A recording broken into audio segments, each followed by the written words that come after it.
High in the rugged folds of South America's spine, where the earth heaves skyward and the clouds drift like old spirits between peaks, there existed a land older than time's reckoning.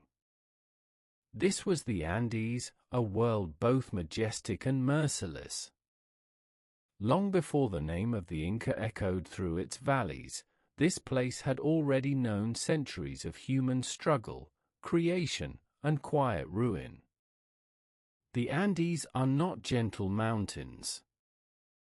They rise with jagged authority, sculpted by fire and ice, demanding resilience from those who dwell among them.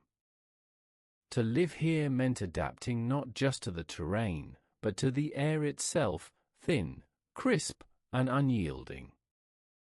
Yet it was here, in this harsh vertical world, that human civilization in South America took its deepest root.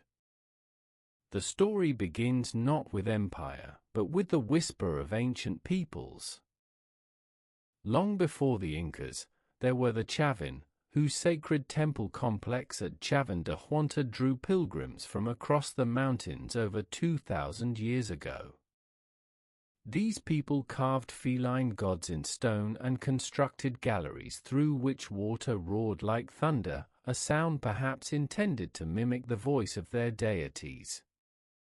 They were not conquerors, but spiritual architects, linking scattered tribes through a shared cosmology. Then came the people of the High Lake, the Tiwanaku. Their city, perched on the shores of Lake Titicaca, defied understanding.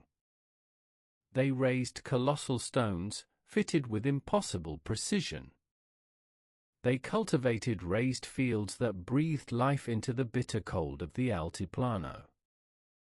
To the south, the Wari expanded with a firmer grip, building roads, imposing administration, and giving shape to the idea that a single state might stretch across the Cordillera. These were not empires as the Inca would become, not yet. But they were seeds. They taught what the land could yield if coaxed, what the people could become if organized, and how the sacred might be harnessed to govern the mundane. When the Wari declined and Tiwanaku crumbled, their roads remained, their methods echoed, and their symbols lingered in the mountains. In the north, near what is now Peru's coast, other forces were stirring. The Moche left behind stories in clay, fierce warriors, rituals of sacrifice, and mighty lords buried beneath pyramids of adobe. Later, the Chimu would rule from their city of Chan Chan, its labyrinthine walls testifying to a people who knew power and order. It was into this layered world, already ancient and wise in its own ways, that the Inca would rise. They inherited not an empty land, but one already rich in precedent. The concept of reciprocity, of the sacred landscape, of rule justified by divine sanction, all these had roots in the Andean past. The Inca would not invent these ideas. They would refine them, centralize them, and then spread them across the very bones of the continent. This was the world before Cusco. A world of fragmented peoples, sacred mountains, and forgotten gods. And though their names may now be faded, they formed the bedrock upon which the greatest empire of the Andes would be built. From here, the path leads forward, toward legend, ambition, and the forging of an empire. In the quiet valleys and windswept peaks of the Andes, where memory clings more faithfully than the passing of seasons, the Inca traced their beginnings not to conquest, but to the sacred. Their origin, as they told it, was not born of mere survival, but of divine purpose, a calling from the sun itself. Long ago, they said, when the world was still half-formed, the sun god Inti looked upon the highlands and saw a people wandering in darkness, without law, without guidance. From his celestial throne, he fashioned a son and a daughter, Manco Capac and Mama Oclo, and sent them down to bring light, order, and civilization to the earth. They emerged, the tale goes, from the depths of Lake Titicaca, carrying a golden staff. With this sacred symbol, they were to find a place where the staff would sink into the earth effortlessly, the sign of a chosen land. They traveled northward, across hills and rivers, testing the soil. In each place, the staff resisted. But when they reached the fertile valley of Cusco, it sank easily, swallowed by the ground without struggle. Here, the siblings settled. Manco Capac became the first Sapa Inca, the sovereign one, and Mama Oclo instructed the women in weaving, homecraft, and the keeping of the hearth. Thus, from divine origins, the Inca traced their line, not merely kings, but the literal children of the sun. Yet another version, older and more intricate, tells of the Ayar brothers. For brothers and their sisters emerged from the cave of Pacaratambo, a place sacred and mysterious. They too were sent to bring order to a chaotic world. As they journeyed, the brothers quarreled. Ayar Kashi, strong and headstrong, was tricked and sealed forever inside a cave. Ayar Achu turned to stone. Ayar Orca flew off and vanished into the mountains. Only Ayar Manco remained, who came to be known as Manco Capac, the founder of the dynasty. Whether from lake or cave, these tales offered more than entertainment. They were statements of legitimacy, tying the Inca not just to divine ancestry, but to sacred geography. The land itself had chosen them. The mountains, the waters, the hidden places of origin, all bore witness to the uniqueness of their destiny. The stories also contained subtle truths. They reflected the journey of a people, from tribe to lordship, from scattered lineage to unified purpose. They spoke of conflict among brothers, of ambition and betrayal, and of the solemn burden of leadership. In these myths, one finds not only cosmic birthrights, but also the fingerprints of real human struggle.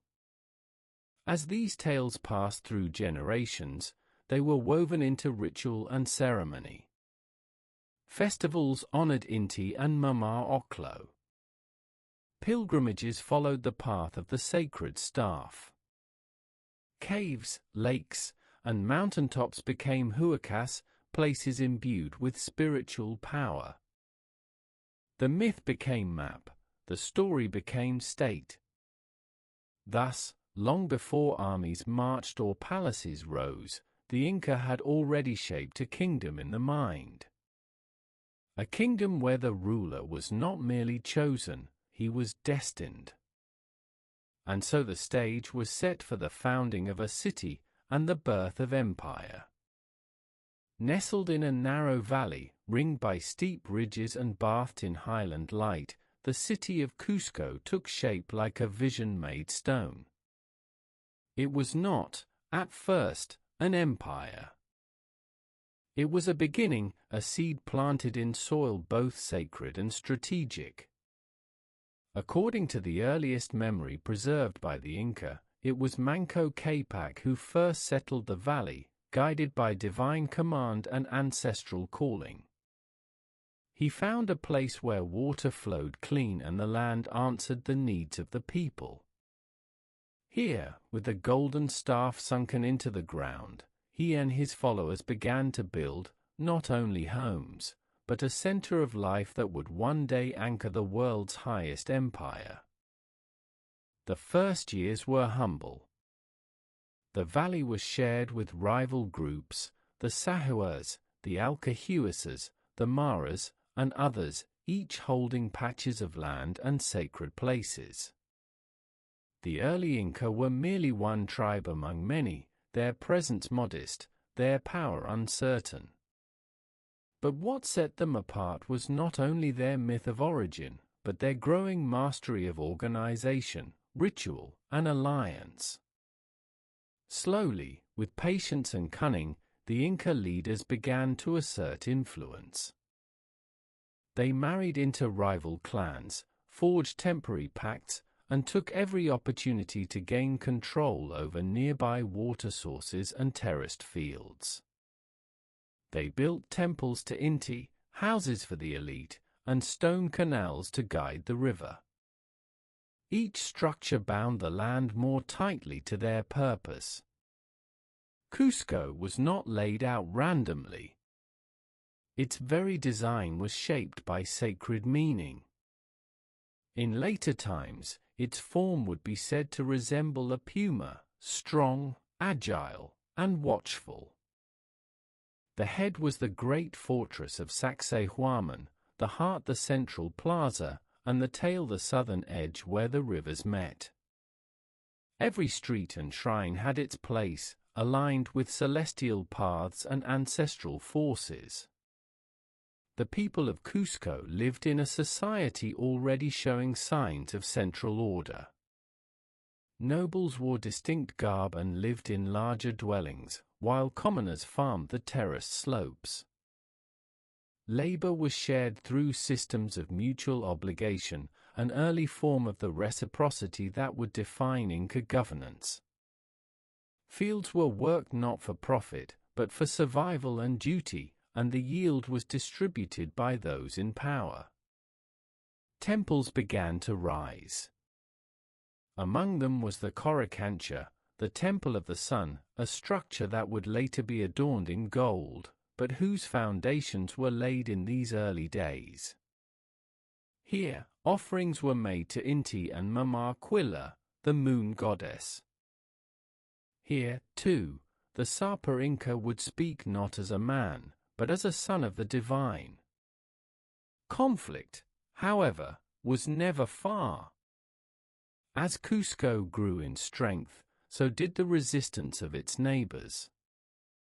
Raids, skirmishes, and shifting alliances marked the early centuries of its rise. The Inca were forced to defend their fields, their irrigation channels, their honor. And though they lacked the vast armies of later times, they showed a tenacity and organization that would become their signature. The foundation of Cusco was not a single act, but a process, a weaving of story, stone, and strategy over generations. It was a place born of sacred memory, shaped by practical need, and guided by a vision that stretched beyond the horizon.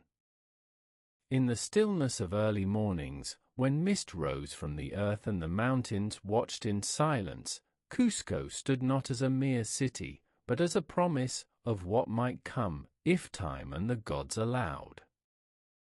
After the founding of Cusco, and the mythical rule of Manco Capac, came a succession of early leaders, each bearing the title of Sinkai, a term denoting warrior chief before the word Sapa Inca came into full ceremonial use.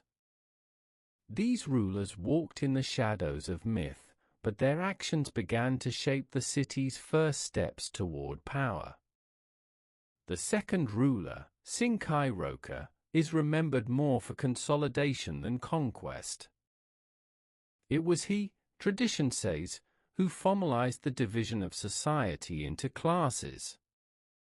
Under his authority, the Inca began to separate the noble from the common, not just by birth, but through behavior, dress, and ceremony. His reign marked the first signs of political structure. Yet beyond Cusco, the world remained fragmented, tribal, and uncertain.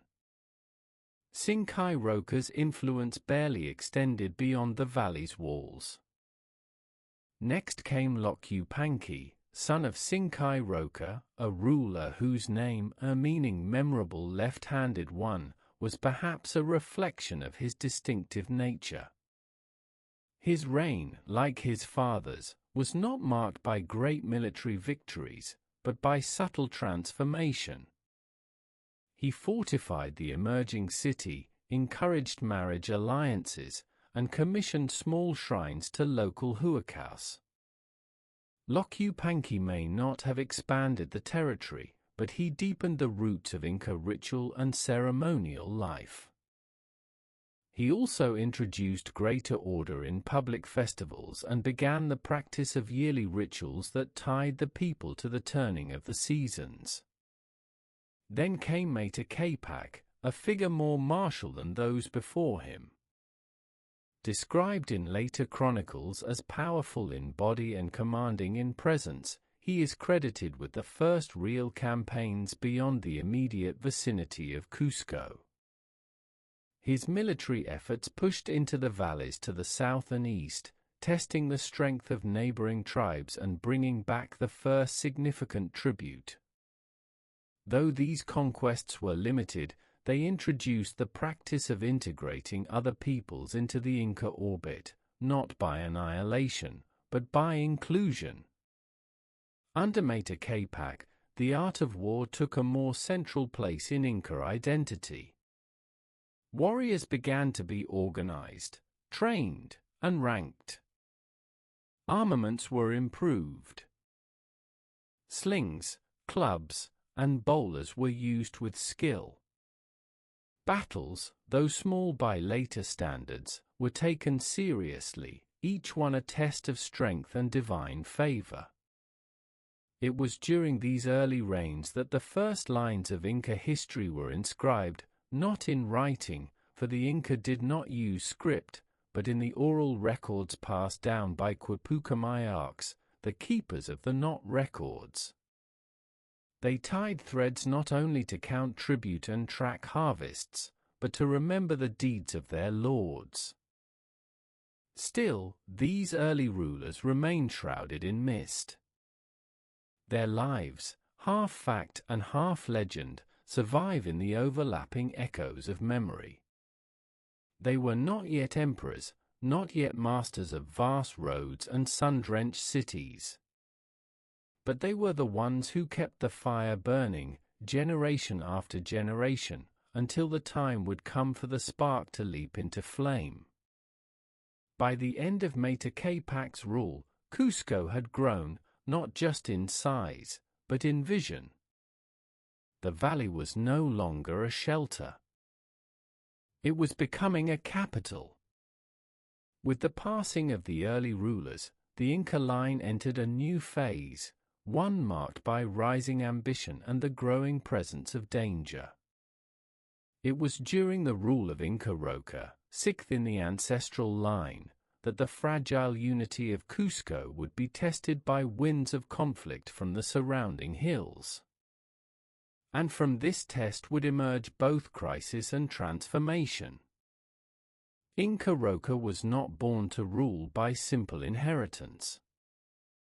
According to tradition, he was chosen through signs and favored by lineage, a noble son of Mata Capac, but one who rose through merit and vision. His rule marked the beginning of what some chroniclers later called the historic period, where names and events begin to take firmer shape in collective memory. During his reign, the Inca nobility became more clearly defined. Lineages, or ailas, were organized into upper and lower divisions, Hanan Cusco and Hurin Cusco. This distinction would echo for centuries, shaping not just politics but ritual and marriage. Inca Roca himself belonged to Hanan Cusco, a line that would dominate the dynasty in later generations. Inca Roca also invested in education. He established a school, or Yachewasi, for the sons of nobles, a place where language, history, law, and religion were taught. These young heirs would one day govern provinces, lead armies, and conduct sacred rituals. In this, Roca laid the groundwork for an elite class bound not only by blood, but by training and ideology. But even as he organized from within, threats gathered from without. One of the most formidable came from the Chanca, a powerful tribal confederation to the west of Cusco. Known for their fierce warriors and painted faces, the Chanca were growing restless. Their lands were rich, their numbers swelling, and their ambition unmistakable.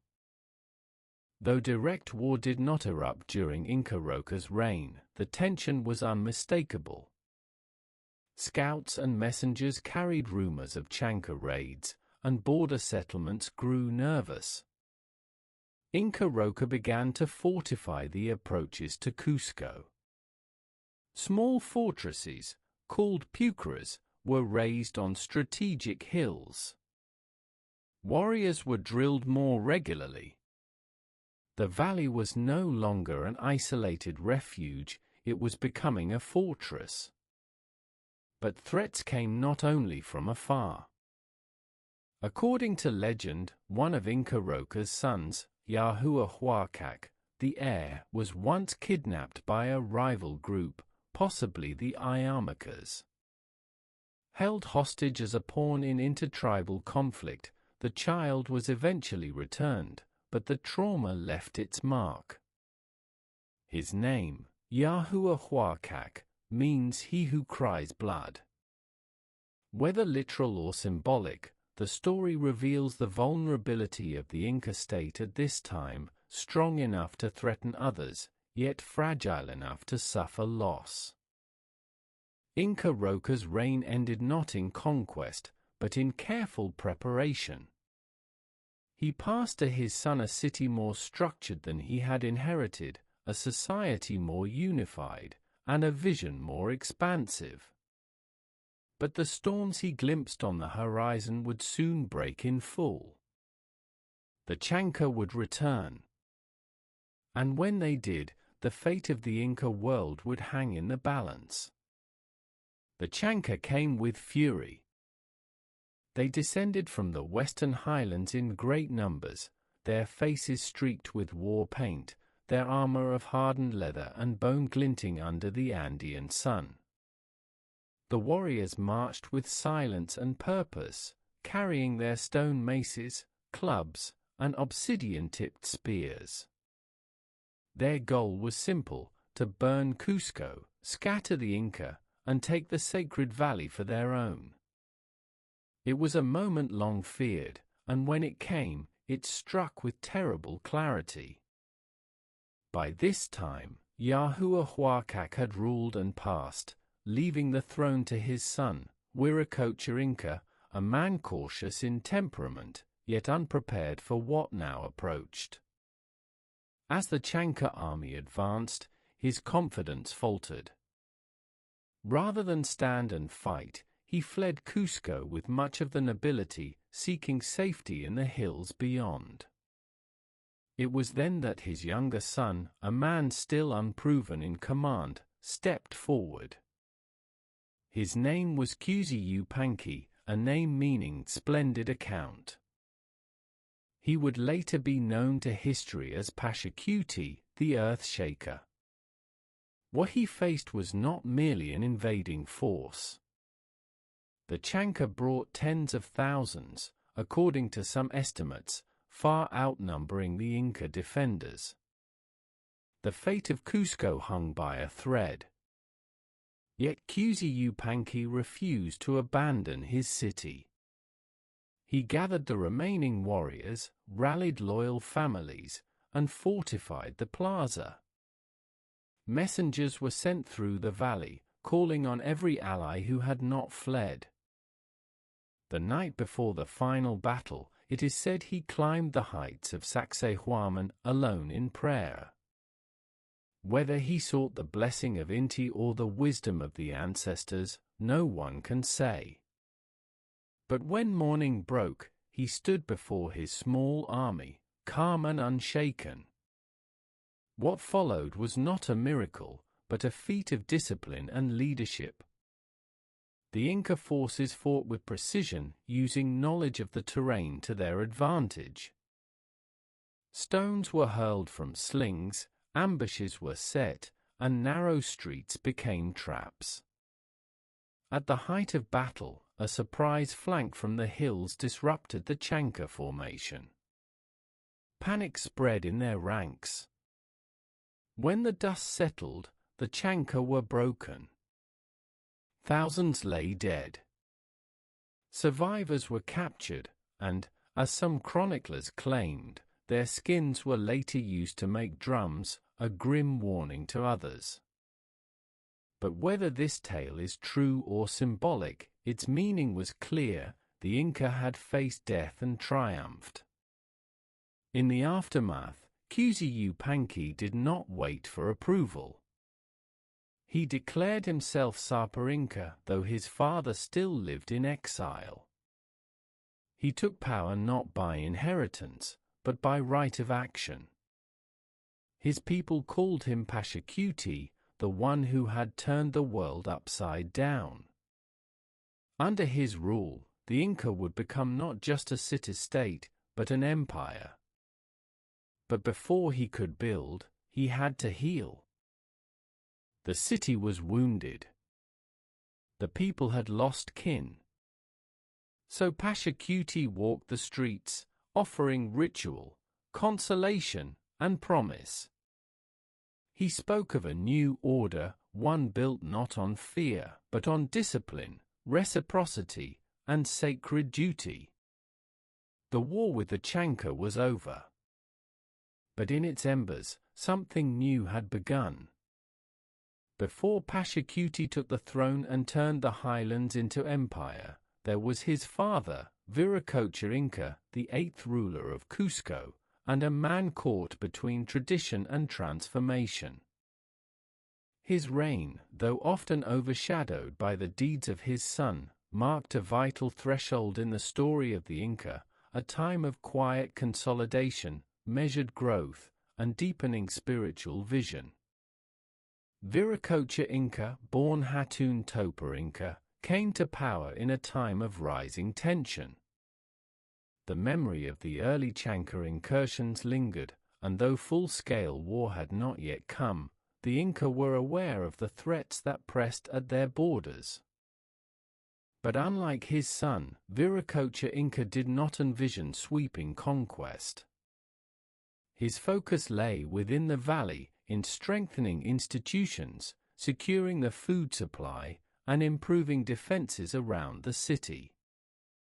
He ordered the construction of new terraces, improving agricultural yields. Canals and irrigation systems were extended along the slopes, bringing life to dry lands. He continued the tradition of reciprocal labor, MITA, ensuring that large public works were supported by the collective effort of the people. In doing so, he further embedded the idea that labor for the state was both a duty and a sacred trust. Spiritually, Viracocha Inca showed a deep devotion to the gods.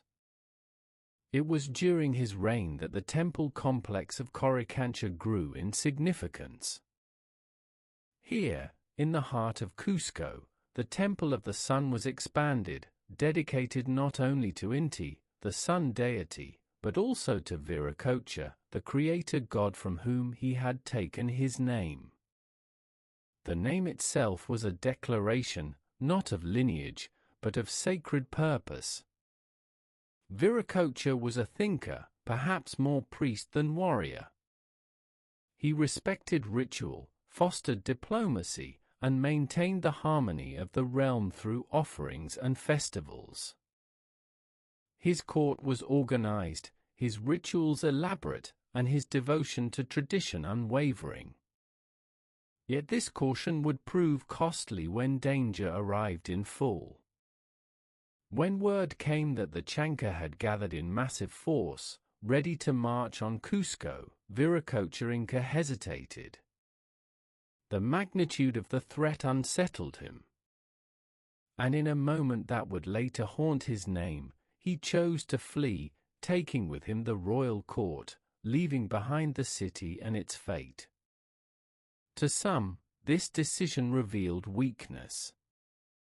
but others have argued it was a calculated act, preserving the bloodline and the priesthood in the hope that the city might endure even if the battle was lost. Whatever his intent, history judged him harshly. His son, Yupanqui, remained behind, took command, and repelled the invaders. When the city was saved, Viracocha Inca could not return as before. He lived out his final years in retreat, still revered but no longer sovereign. The throne passed to Pachacuti, whose star now blazed across the highlands. And yet, Viracocha's reign had laid the groundwork. He had prepared the earth, set the boundaries, and carved the channels through which his son would soon unleash a flood. In the quiet annals of Inca memory, Viracocha Inca remains a man of twilight, not the builder of empires, but the keeper of balance before the storm. His time was one of endurance, of preparation, and of turning inward before the great leap outward. When he rose to power, he was still known as Yupanqui, the son who had stayed behind when others fled. But after the great battle for Cusco, after he turned defeat into victory and despair into triumph, the people called him Pachacuti, he who overturned space and time. It was not a name taken lightly. To the Inca, Pacha meant more than just the world. It signified the entire cosmic order, time, place, and the very structure of existence. Cuti meant upheaval, a turning, a reversal. In this one name was the essence of his reign. Pachacuti did not inherit an empire, he remade the world. His first acts as Sapa Inca were deliberate and profound. He began by purifying the city, not with violence, but with ceremony. Offerings were made to the gods, especially to Inti, the sun, whose favor had been proven in battle. Temples were repaired and expanded. The dead were honored, the living reassured. Pachacuti understood that power did not rest in force alone, it required meaning. Then he turned to structure. Cusco, though sacred, had been a scattered city. He redesigned it. The heart of the city was reshaped to reflect the puma, a symbol of strength and divine protection. The central plaza was enlarged, and the roads that radiated outward were made to link every corner of his growing realm. The great fortress of Sacsayhuaman, begun by earlier rulers, now rose in full might above the city, its stones fit so tightly that even centuries later, no blade could pass between them. Pachacuti also laid the foundations of the imperial state. He divided his government into offices, creating ministries for war, agriculture, ritual, and tribute. He assigned governors to regions, each bound by loyalty and kinship. The old clan system remained, but it was now woven into the larger fabric of state. Loyalty to Cusco became loyalty to the Inca himself. He did not seek conquest for glory alone. Each campaign had purpose: to secure vital lands, to bring resources into the fold, to spread the worship of Inti and the ideology of the Inca. Those who submitted were welcomed, their leaders were brought to Cusco, honored, and instructed in imperial ways. Their sons were educated alongside the sons of the nobility. Their gods were respected, though always beneath the sun. Pachacuti was not cruel, but he was unyielding. Resistance was met with force. Cities that defied him were resettled. Populations were moved in great numbers, a policy known as mitma, to ensure stability and loyalty. These Mitmakuna became both colonists and hostages, the flesh of empire bound to the will of the center. It was during his reign that the quipu, the knotted record system, took on deeper meaning. It became not just a way to count, but a way to govern, to track labor, harvests, and tribute across vast distances. In the absence of written language, the quipu was the empire's memory. But perhaps Pashakuti's greatest innovation was ideological. He declared that the Sapa Inca was not merely the ruler of men, but the living son of the sun. He transformed kingship into a sacred office. Upon his death, he would not be buried in forgetfulness, he would become an ancestor god. His palace would remain his lands worked in his name, his body preserved and honored. Death, in this new vision, did not end power, it merely redirected it. Thus, in Pashakuti's hands, the Inca state became not just larger, but eternal. From this turning point, the world was different. The Andes no longer held scattered tribes, but provinces of a single, ascending order. And at the heart of it all, beneath the gaze of the sun and the hush of the mountains, stood a man who had turned defeat into dominion, and history into empire. Though the decisive confrontation between the Inca and the Chanca had already passed into legend, its aftermath reverberated for years. The battle for Cusco, led by Pashakuti, was not merely a military triumph, it marked the birth of a new state, tempered in fire and sharpened by necessity. In the valleys and ridges beyond the city, the defeated Chanca survivors scattered. Some returned to their homelands in disgrace, others were absorbed into Inca service. But Pashakuti was not content with mere survival. He understood that victory had to be made permanent, not just on the battlefield, but in memory, architecture, and law. He began with ritual. The city of Cusco, though saved, had suffered, not in ashes, but in spirit. Temples had been defiled, holy places disturbed. So he ordered cleansing ceremonies, calling the priests to reconsecrate the plazas and mountains. Offerings were made to Inti, and the dead were mourned with reverence. It was essential, he believed, to heal the land before reshaping it. Next came reconstruction, though not in the image of the past. Cusco was transformed. The central square, the Horquepata, was widened and leveled. Around it, new palaces of stone began to rise, each built by a different noble house, each representing a legacy that would endure for generations. Pashakuti's own palace was built with precision and grandeur, meant not just as a residence, but as a statement. The fortress of Sacsayhuaman, whose great stones still provoke wonder, was raised to new heights. Built above the city, it served both symbolic and military purposes.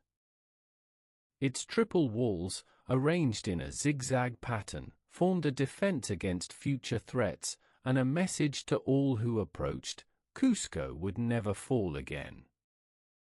But perhaps the most profound act of consolidation lay in what Pashakute did with the defeated Chanca. Rather than annihilate them, he reorganized them. He resettled many of their families, scattering them throughout the highlands as Mitmakuna, transplanted communities who would serve the state, farm new lands, and act as loyal subjects under watchful eyes. Those Chanca who remained near Cusco were closely monitored. Their warriors were disarmed, but not humiliated. Their chieftains were brought to court, given places of lesser honor. It was a tactic both merciful and strategic. By giving former enemies a role within the system, Pachacuti turned potential threats into reluctant allies. In public festivals, the memory of the battle was preserved, dramatized in ritual combat, sung in epic poems, and told to new generations as proof of the sun's favor and the Inca's destiny. The chanca, once feared, became a cautionary tale. Their defeat was not just a military moment, but a mythic chapter, folded into the identity of the empire. This victory also solidified Pachacuti's absolute authority. No longer merely a son who had defended the city, he was now the undisputed Sapa Inca. His father, Viracocha, remained in quiet exile, and the succession was unquestioned. The nobility, once fragmented by lineage and clan rivalry, now united under his command. From the ruins of war, Pachacuti forged something lasting. The city was no longer merely the seat of kings. It was now the navel of the world, Cusco, center of the Andes, chosen by the sun, safeguarded by stone and memory. And as the roads began to extend outward from the city, north, south, east, and west, they carried with them more than armies or messengers. They carried the momentum of a people who had not only survived catastrophe but had turned it into the foundation of empire. Pachacuti, now firmly enthroned as Sapa Inca, did not rest upon victory. He saw that the survival of Cusco meant little if the empire he envisioned could not endure beyond him. Thus began one of the most remarkable transformations in pre-Columbian history, a deliberate, thoughtful reshaping of Inca government, society, and ideology. At the heart of this transformation was the principle of order. Pachacuti believed that harmony between people, nature, and the divine was not accidental. It had to be crafted, enforced, and maintained through laws, customs, and the rhythm of labor and ritual. He began by reforming the state administration. Until then, the Inca realm had been a network of local alliances and family power. Pachacuti centralized it. He divided the empire into four great regions: Chinquesuyu, Antisuyu, Colasuyu, and Kuntisuyu, each ruled by a trusted governor, yet all directly answerable to Cusco. These four quarters formed the Tawantinsuyu, the land of the four parts, a structure both symbolic and practical. Each region was further divided into provinces, and beneath each governor stood local lords, often from the conquered peoples, but carefully chosen and trained. These Caracas were expected to enforce the will of the Inca, collect tribute, and uphold the rituals that tied their people to the center. The Ilu system, the basic unit of Andean society, was preserved but redirected. Ayllus, composed of extended family groups tied to specific lands, now owed their loyalty to the state. They provided labor, soldiers, and produce, not in the form of taxes, but as part of mita, a shared duty to the community and the Inca. This labor was the lifeblood of the empire. One year a man might help construct a road or terrace, the next year tend the fields of the state, and the third serve as a porter in a distant province. In return, the state guaranteed food in time of famine, protection from enemies, and access to communal festivals and rites. It was a system of reciprocity, deeply embedded in Andean tradition, now elevated to imperial scale. To keep order, Pachacuti also codified laws. He established rules concerning theft, adultery, laziness, and disobedience, not merely moral issues, but breaches of communal trust. Punishments were often severe, but they were also rare, for the fear of dishonouring one's ilu was punishment enough for many. Justice, in the Inca sense, was public and collective. One of his most striking innovations was the creation of a historical record, not in writing, for the Inca had no script, but through oral tradition and quipu. He assigned special officials, quipucamai to keep census data, labor records, harvest tallies, and lineage information through carefully knotted cords. These quipu were read like documents, their patterns understood only by trained minds.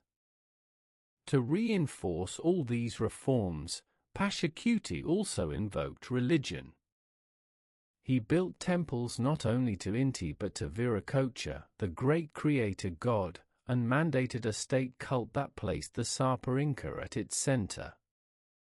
His legitimacy was divine, and his power sacred. Through rituals, processions, and monumental architecture, he reminded the people that their place in the world, their pasha, depended upon the proper flow of life, labor, and belief.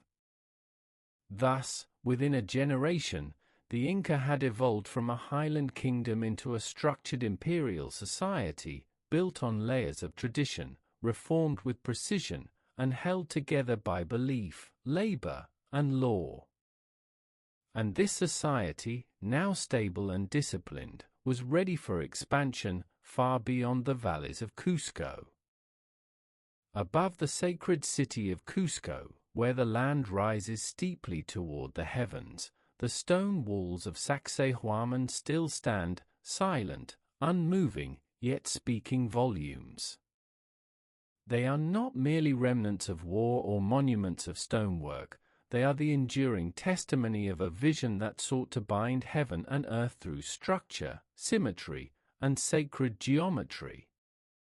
It was Pachacuti who envisioned Cusco not only as a capital, but as the spiritual and political heart of the Andes.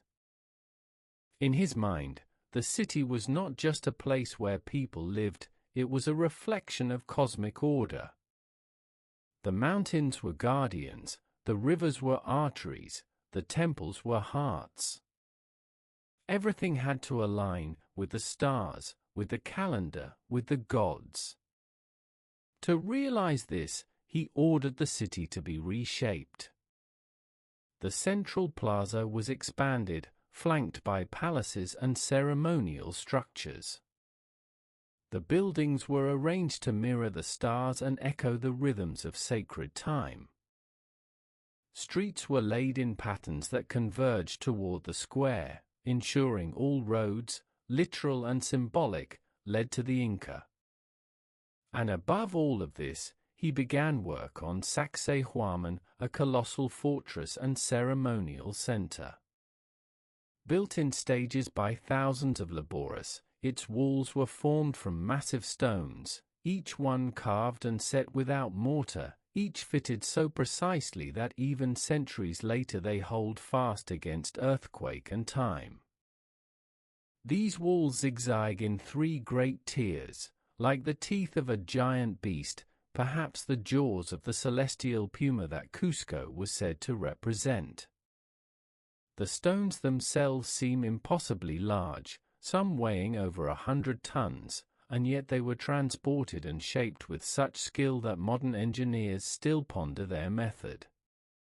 But Sacsayhuaman was not simply a fortress. Though it offered military strength, it was also a sacred place, a site for ritual and seasonal ceremonies.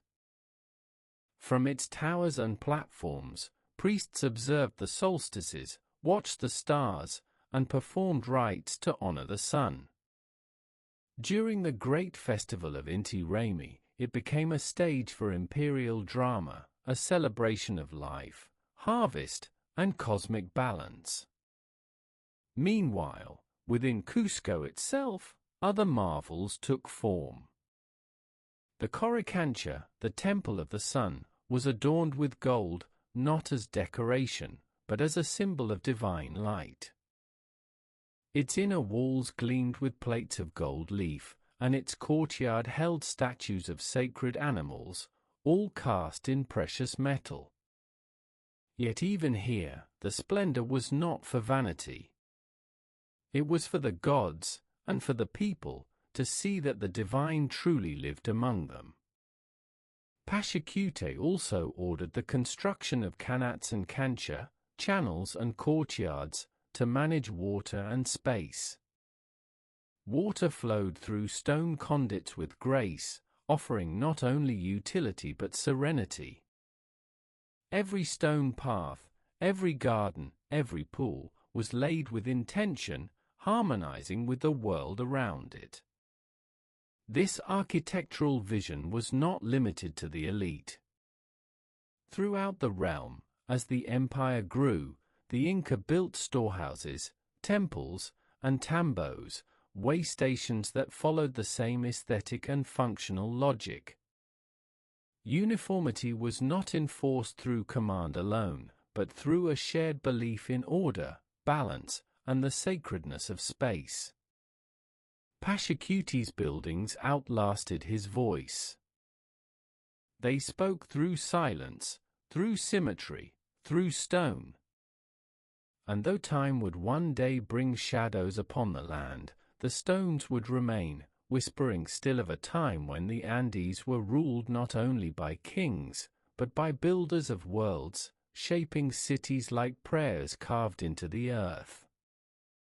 Far above the Urubamba River, hidden among the emerald ridges of the cloud forest, lies a place that seemed untouched by time, Machu Picchu.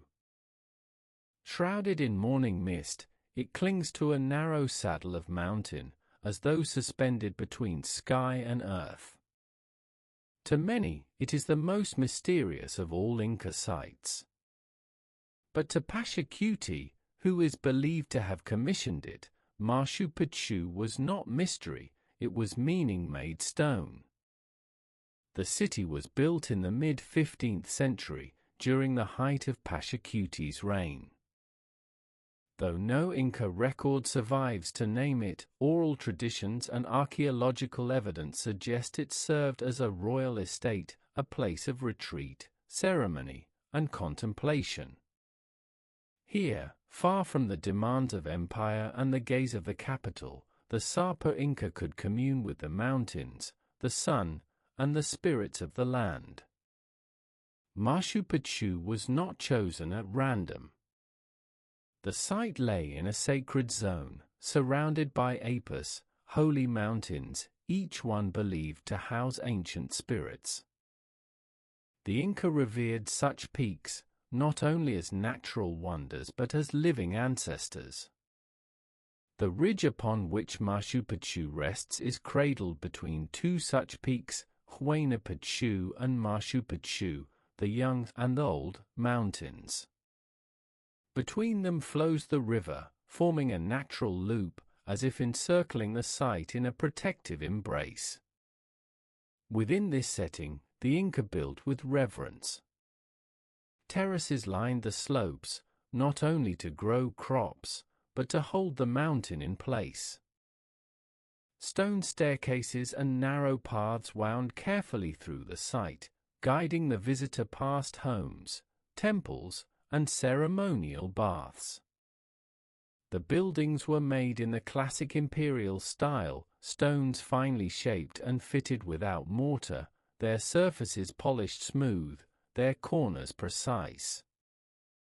Among the most sacred structures is the Temple of the Sun, whose curved wall opens toward the June solstice. At sunrise, the light enters through a precisely placed window, illuminating the ceremonial stone within.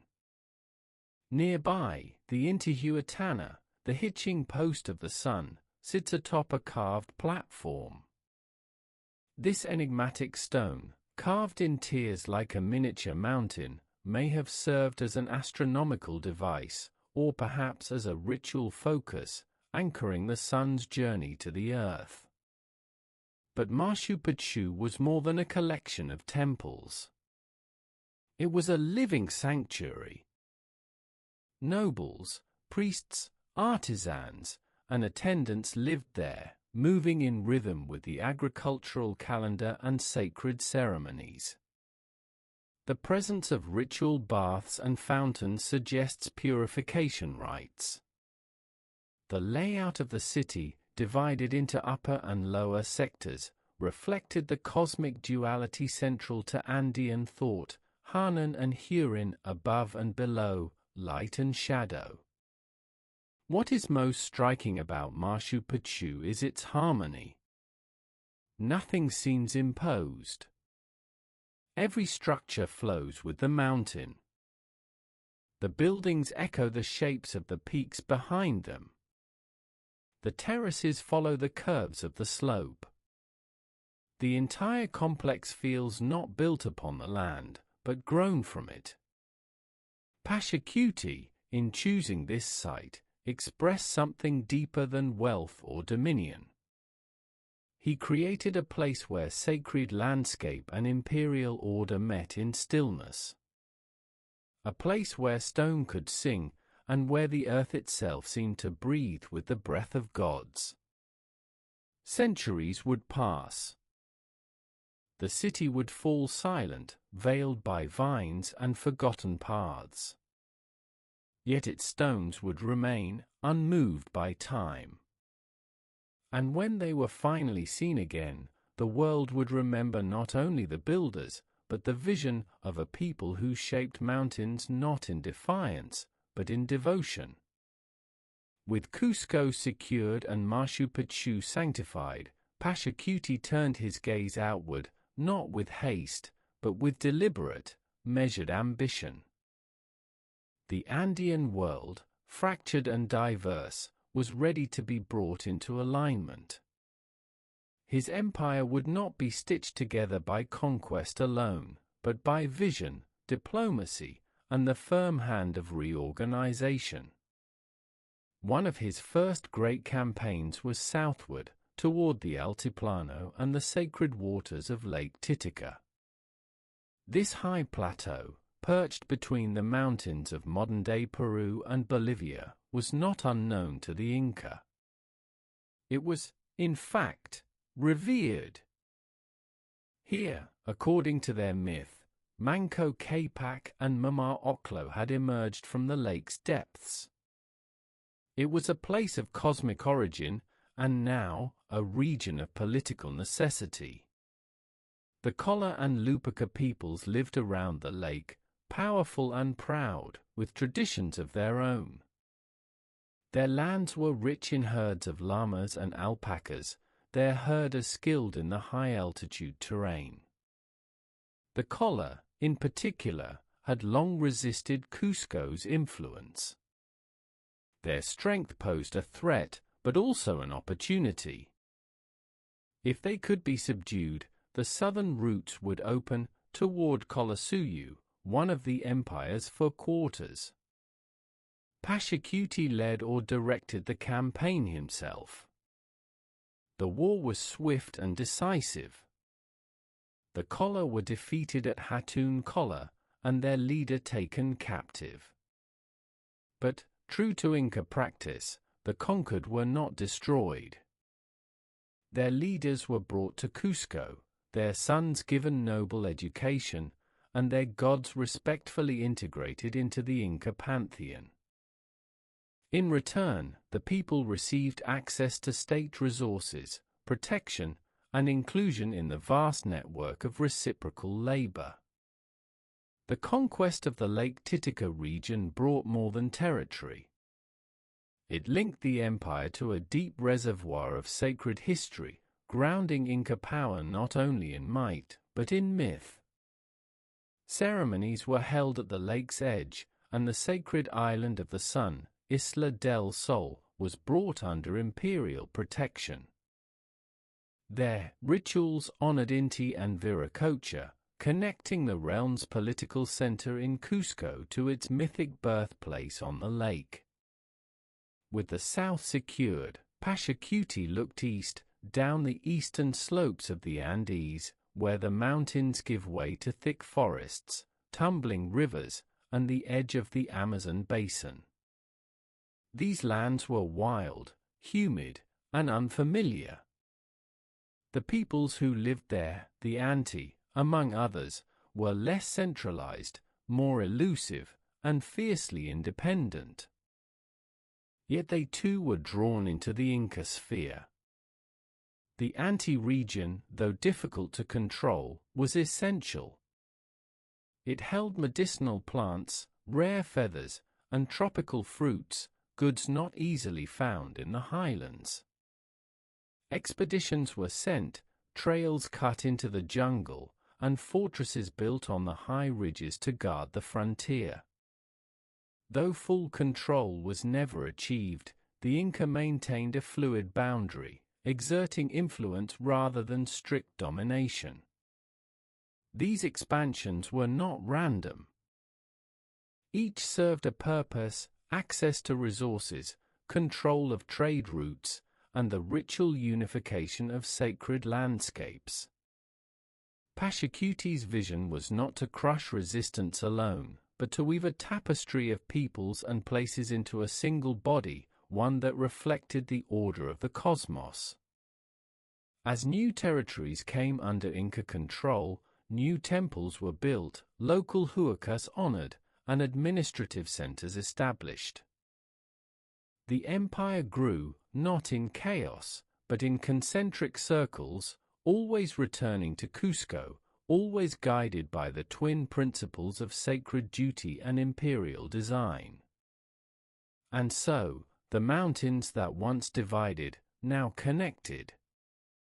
The lake that once stood apart, now reflected the heart of empire. The forest, mysterious and untamed, now murmured with the distant voice of Inca command. As the empire stretched across valleys, deserts, and peaks, the Inca did not merely expand, they organized. To Pachacuti and his successors, conquest without structure was like a body without bones. Thus was born the Tawantinsuyu, the land of the four quarters, an imperial design that sought not only to manage land, but to mirror the sacred order of the universe. The word itself speaks volumes. Tora means four. Suyu means region or quarter. Tawantinsuyu was not just a geographical label, it was a cosmic map, a vision of balance, direction, and control. At its center stood Cusco, the navel of the world, Cosco, the place where all things met and from which all things extended. The city served not only as the capital, but as the spiritual and administrative heart. From its plaza radiated the four great roads, each leading into one of the empire's quarters. Chinkasiu stretched northwest, toward the fertile coastal valleys and into what is now northern Peru and Ecuador. It was the most populous and wealthy, home to sophisticated cultures like the Chimu and later the Canary. This region brought wealth, labor, and coastal trade to the imperial treasury. Antisuyu lay to the northeast, reaching into the dense forests and cloud-covered mountains of the Amazonian slopes. Though sparsely populated and difficult to control, it was rich in tropical resources, feathers, dyes, medicinal herbs, and held a mystical aura for the Inca. Colasuyu extended south, encompassing the high plateaus around Lake Titicaca, into today's Bolivia, northern Chile, and parts of Argentina. This region was home to hardy herders, rich pastures, and the spiritual waters of the Titicaca Basin. It was a region of ancestral power, and the backbone of the empire's llama and alpaca herding. Kuntisuyu reached west and southwest, down toward the valleys and rugged coast near modern-day Arequipa. It was the smallest of the four, but strategically vital, serving as a corridor to the southern deserts and coastal peoples. This division was not merely practical, it was deeply symbolic. The four quarters corresponded to the four cardinal directions, and the Inca saw them as extensions of their sacred city. The entire empire was conceived as a living organism, with Cusco as its heart, the Sapa Inca as its breath, and the four Suyus as its limbs. Each Suyu was governed by a high noble, chosen from the Inca elite, often a royal relative, and supported by local Caracas, or native chiefs, who were retained in power under imperial oversight. This blend of central control and local collaboration allowed the Inca to rule over a vast, multi-ethnic empire without overwhelming force. Census records were kept through the quipu system, ensuring that tribute, labor, and military service could be tracked and distributed. Taxes were paid not in coin, but in goods and service, potatoes, cloth, maize, or days of labor. The empire fed, clothed, and protected its people, and in return, demanded their hands and loyalty. Festivals and rituals were coordinated across the four regions, often culminating in pilgrimages to Cusco, reinforcing unity and the divine role of the Inca state. The Inti Raymi, the great festival of the sun, brought delegates from every Suyu to the capital, bearing offerings and renewing their vows of allegiance. Thus, Tawantinsuyu was not just an empire of roads and stones. It was an empire of meaning, an attempt to reshape the world into order, to make every mountain, valley, and river part of a cosmic whole. In the breath of its fields, the chant of its ceremonies, and the rhythm of its labor, the four quarters pulsed as one body, ever returning to Cusco, ever loyal to the sun. At the heart of the Inca world lay not gold, nor tribute, nor the will of kings alone, but a quiet force, older than empire and stronger than conquest. It was reciprocity, the sacred principle of give and return, of labor shared and reward granted, a thread that bound ruler to subject, village to mountain, and the living to the dead. The Inca did not build their empire on money. There was no currency, no coinage, no marketplaces as we know them. Instead, the economy ran on labor, on obligation, and on trust, all guided by a system both practical and spiritual. The core of this system was MITA, a structured form of labor taxation. Every able-bodied member of an Ailu, a clan-based community, owed a portion of their time to the state. They might work on roads, build storehouses, serve in the army, tend to the Inca's fields, or carry goods across mountain paths. But this was not slavery. It was service in exchange for protection, and in times of famine, the empire would feed its people from royal granaries. Alongside MITA was Aini, the principle of mutual help among equals. If a farmer needed help planting or harvesting, his neighbors came, knowing that he would do the same in return. No debt, no contract, just memory and honor. On a broader scale, communities sent tribute to Cusco not as tribute of submission, but as part of this grand network of shared obligation. The empire, for its part, kept careful track of all. The Quipucamayaks, guardians of the quipu, recorded who worked, how much was given, what was owed.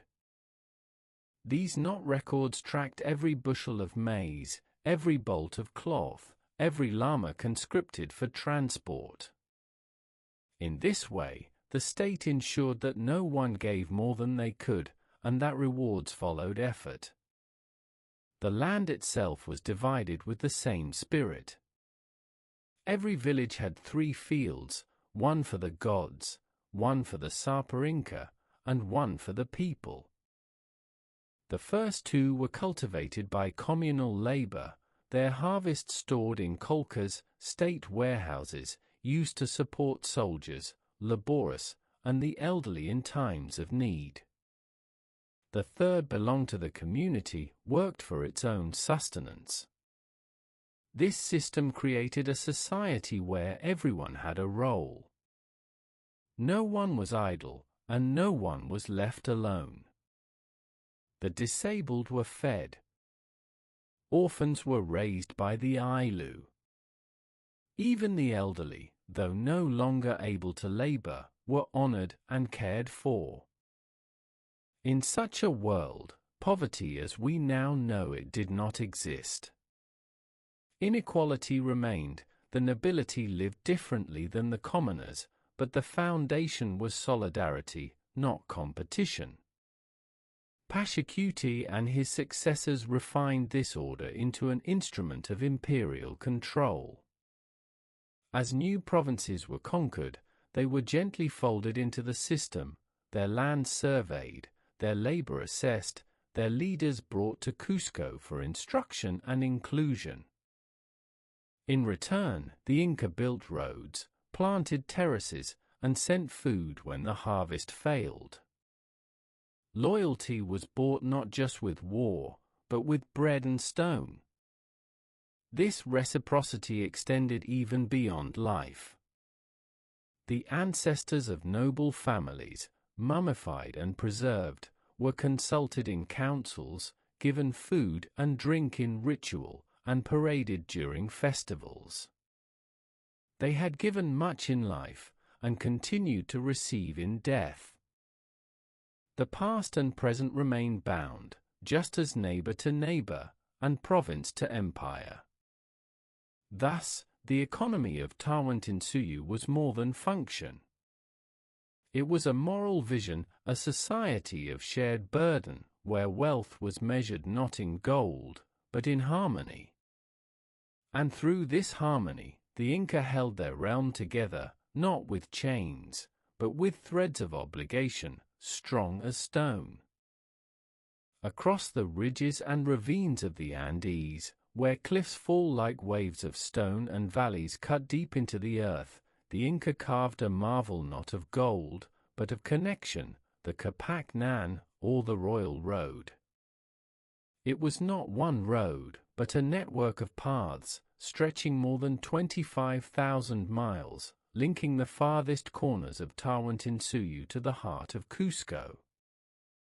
The Capac Nan was the circulatory system of the empire, a feat of engineering and vision that bound mountain, desert, and jungle into a single, living whole. There were 2 primary arteries. The first ran north to south, from what is now Ecuador, through the spine of the Andes, down to the far south of Chile and Argentina. The second traced the coastal lowlands, running parallel to the ocean, connecting the great cities of the arid Pacific fringe. Between these main routes lay 1,000 branches, ascending cliffs, crossing rivers, traversing snowfields, and descending into cloud forest. The roads varied in form, some paved with stone, others compacted earth.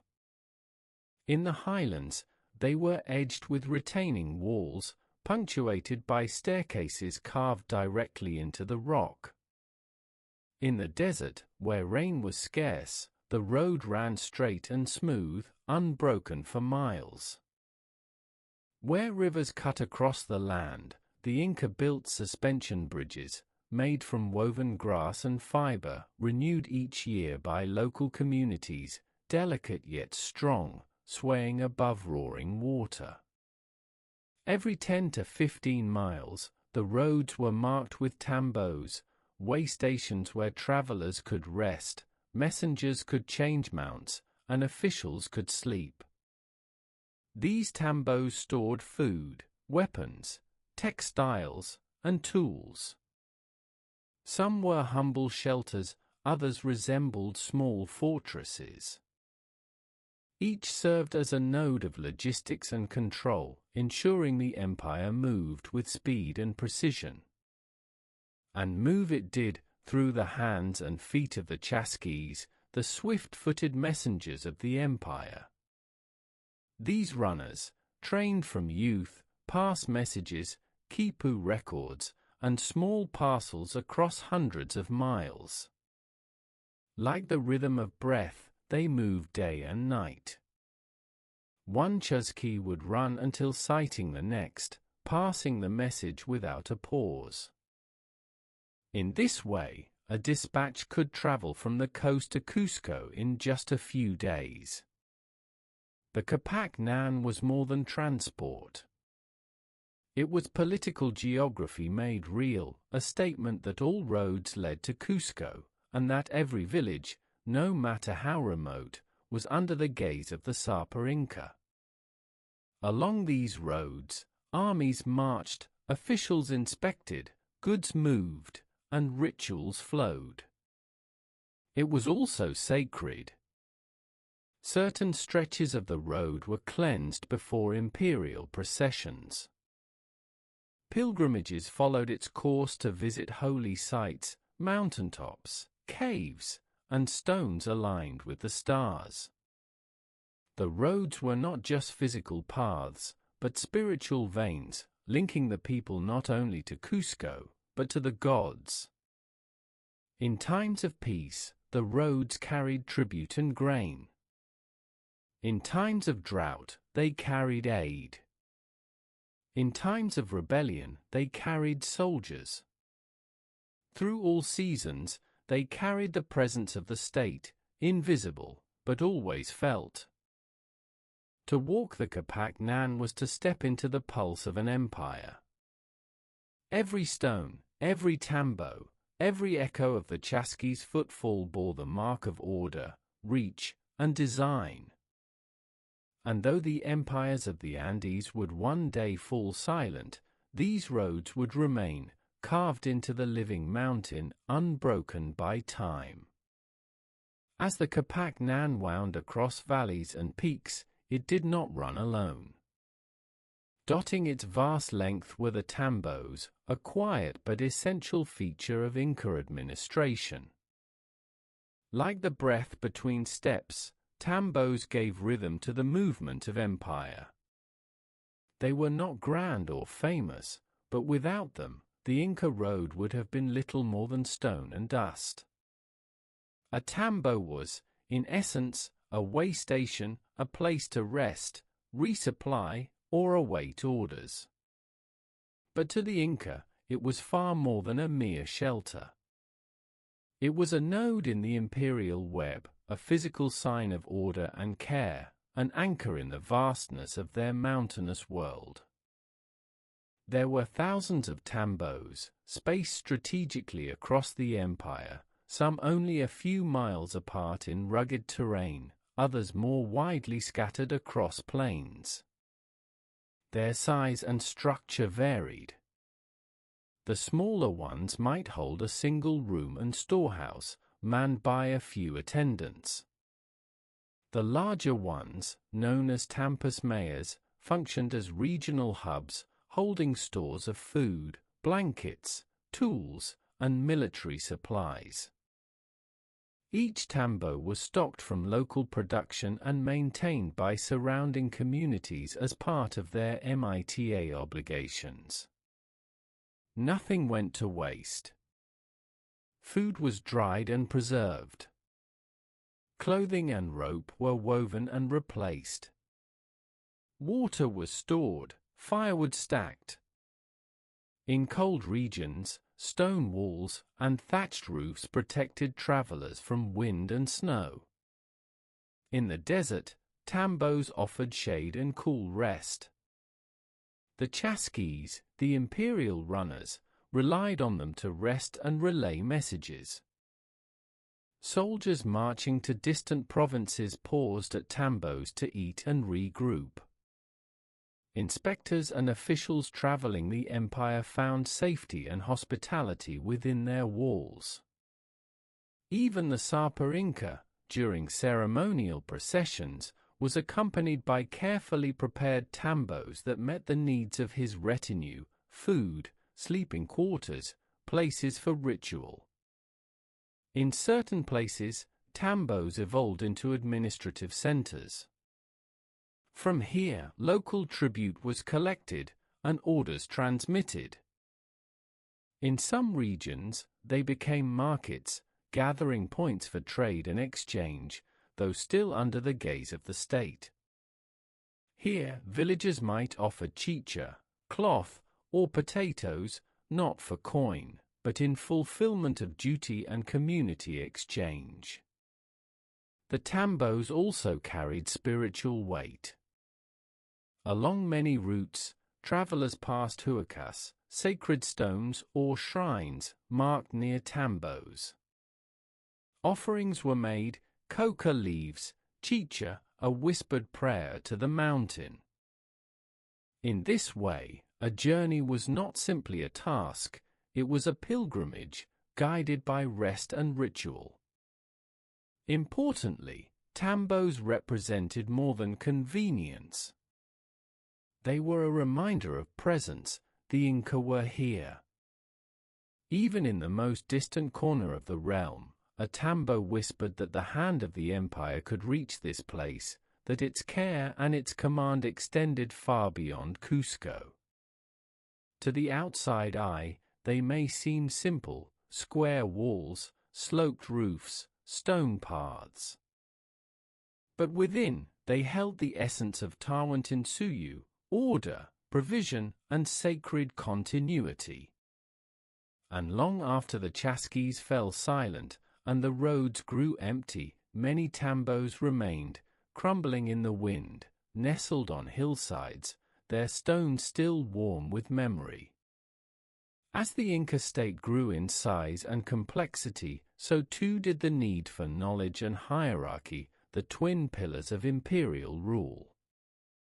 The nobility held power, but it was knowledge that gave it structure.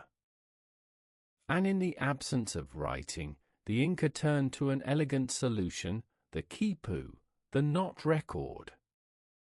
Through it, they governed not only by force and faith, but by data and discipline. The nobility, or Inca class, was a small but powerful group. At the top stood the Sapa Inca, the son of the sun, whose authority was both earthly and divine. Below him were the Panaka, royal lineages that preserved the memory and estates of previous rulers. Each Panaka retained lands, mummies, and rituals, a living thread that linked past to present. Alongside the Panaka were the nobles by blood, relatives of the Sapa Inca, born into the ruling dynasty. Then came the nobles by privilege, local leaders from conquered regions who had been brought to Cusco, educated in the imperial schools, and incorporated into the state. These men, though not born Inca, wore the same clothes, learned the same ceremonies, and served in high positions. It was a form of soft power, to conquer not just with arms, but with inclusion. These nobles formed the backbone of the administrative machine. They served as governors, tax collectors, military commanders, judges, and priests. Each one was expected to understand not only the laws of the state, but the deeper rhythms of the land, the planting calendars, the sacred festivals, the needs of their people. To manage the vast flows of information, the Inca used the quipu, a system of knotted strings, each color-coded and arranged along a master chord. At first glance, a quipu seemed simple, knots in rows, hanging like tassels. But to the trained quipucamayak, it was a living document. Knots recorded numbers, units, tens, hundreds, and thousands. The position and type of knot determined its value. Different cords represented different categories: corn, llamas, soldiers, laborious. With a skilled eye and steady fingers, a Quipucamayak could read the pulse of a province, how many people lived there, how much tribute was due, whether the harvest had failed or flourished. The quipu was more than arithmetic. Some scholars believe it also carried narrative elements, stories encoded through color, spacing, and sequencing. If so, it was not only a ledger, but a record of memory, a silent script in fiber.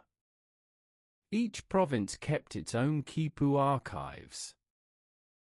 When officials arrived from Cusco, they consulted the Quipucamayak, compared records, and reported back to the capital. It was a system of checks and balances, ensuring that tribute was fair, labor justly distributed, and abuses noted.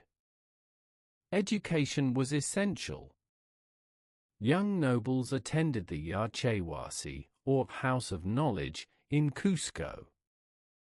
There they learned history, astronomy, religion, language, and law. They memorized genealogies, rituals, and quipu codes. It was a world of oral tradition and mental discipline, where memory itself was power. This culture of precision, hierarchy, and service held the empire together. Without written decrees or printed maps, the Inca ruled through people, through the minds of those trained to remember, to calculate, and to interpret the will of the state. And in their hands, the empire flowed, from quipu to command, from nobility to village, from past to future. In the shadow of jagged peaks and on the edges of barren plains, the Inca coaxed life from the earth. Their empire was built not on easy soil or gentle climates, but on some of the most unforgiving terrain in the world. Yet they fed millions. And they did so not by luck or conquest, but by ingenuity, by mastering the art of agriculture in motion, shaped by slope, stone, and sky. The Andes are a land of extremes. In one day's walk, one might pass through glacial wind, dry highlands, lush valleys, and humid forest. The Inca embraced this diversity. Rather than farm only in one place, they created a system that spanned ecological zones, what they called vertical archipelagos. Each community maintained lands at different altitudes, exchanging goods like maize, potatoes, coca, and chili peppers across the mountain. But even within each zone, the land had to be shaped. The Inca built agricultural terraces, known as andans, into the hillsides, long, stair-step plots held by stone retaining walls. These terraces conserved soil, captured water, and prevented erosion. Some rose in tight curves along narrow ridges, others formed great platforms like amphitheaters, descending from heights like ribbons of green. These terraces were not improvised. They were engineered, with drainage systems beneath the soil, channels to distribute water, and layers of gravel and sand to avoid waterlogging. They made it possible to grow in places that would otherwise be barren, transforming cliffs into gardens, and deserts into grain fields. Water was no less vital. The Inca carved irrigation canals through rock, guided streams from glacier, and built reservoirs to collect seasonal rains. In places like Taipan, south of Cusco, they created aqueducts and stone fountains that still flow today, not just functional, but beautiful, carved with symmetry and respect for the terrain. They cultivated a wide range of crops. Maize was prized, grown in the lower valleys for its ritual and political value. In the colder highlands, they farmed potatoes, in hundreds of varieties, suited to different soils and climates. To preserve them, they created chuno, freeze-dried potatoes that could last for years, stored in granaries to feed the empire in lean times. They grew quinoa, a highland grain rich in nutrients. They planted coca, sacred and practical, used to ease hunger, fatigue, and altitude. Peanuts, squash, beans, and fruits from the valleys enriched their diet. They used guano from coastal islands to fertilize their fields, understanding soil health long before it became science elsewhere. The tools were simple, wooden digging sticks, stone hoes, but the knowledge behind them was profound. Farmers read the sky, the wind, and the behavior of birds. They knew when to plant by the rising of constellations, when to harvest by the call of migrating flocks. Agriculture was not labor alone, it was ritual, observation, and tradition. Storage was equally refined. The Inca built kolkas, or storehouses, throughout the empire, carefully located to preserve food through ventilation and elevation. Each province maintained granaries filled with chuno, maize, dried meat, and textiles, ready to feed armies, sustain villages, or assist regions struck by disaster. Through all of this, the Inca showed a belief that land was not merely to be used, but understood and honored. Mountains were alive. Springs were sacred. Farming was an act of balance, between human and nature, between need and gift. In their fields and terraces, the Inca inscribed not only rows of crops, but lines of wisdom, ancient, adaptive, and alive with reverence. To the Inca, the world was not made of stone and soil alone. It pulsed with spirit. Mountains breathed, rivers listened, and the sun watched. Theirs was a world woven with the sacred, where religion was not separate from governance, but its very foundation. Without the favor of the gods, no building could stand, no harvest would come, and no empire could endure. At the center of this faith stood Inti, the sun god, giver of light, warmth, and life. He was not distant. He was father to the Sapa Inca, who ruled not by strength alone, but by divine lineage. The emperor was both king and priest, his body the living bridge between the heavens and the earth. The most sacred temple in the empire was the Coricancha, the House of Gold, in the heart of Cusco.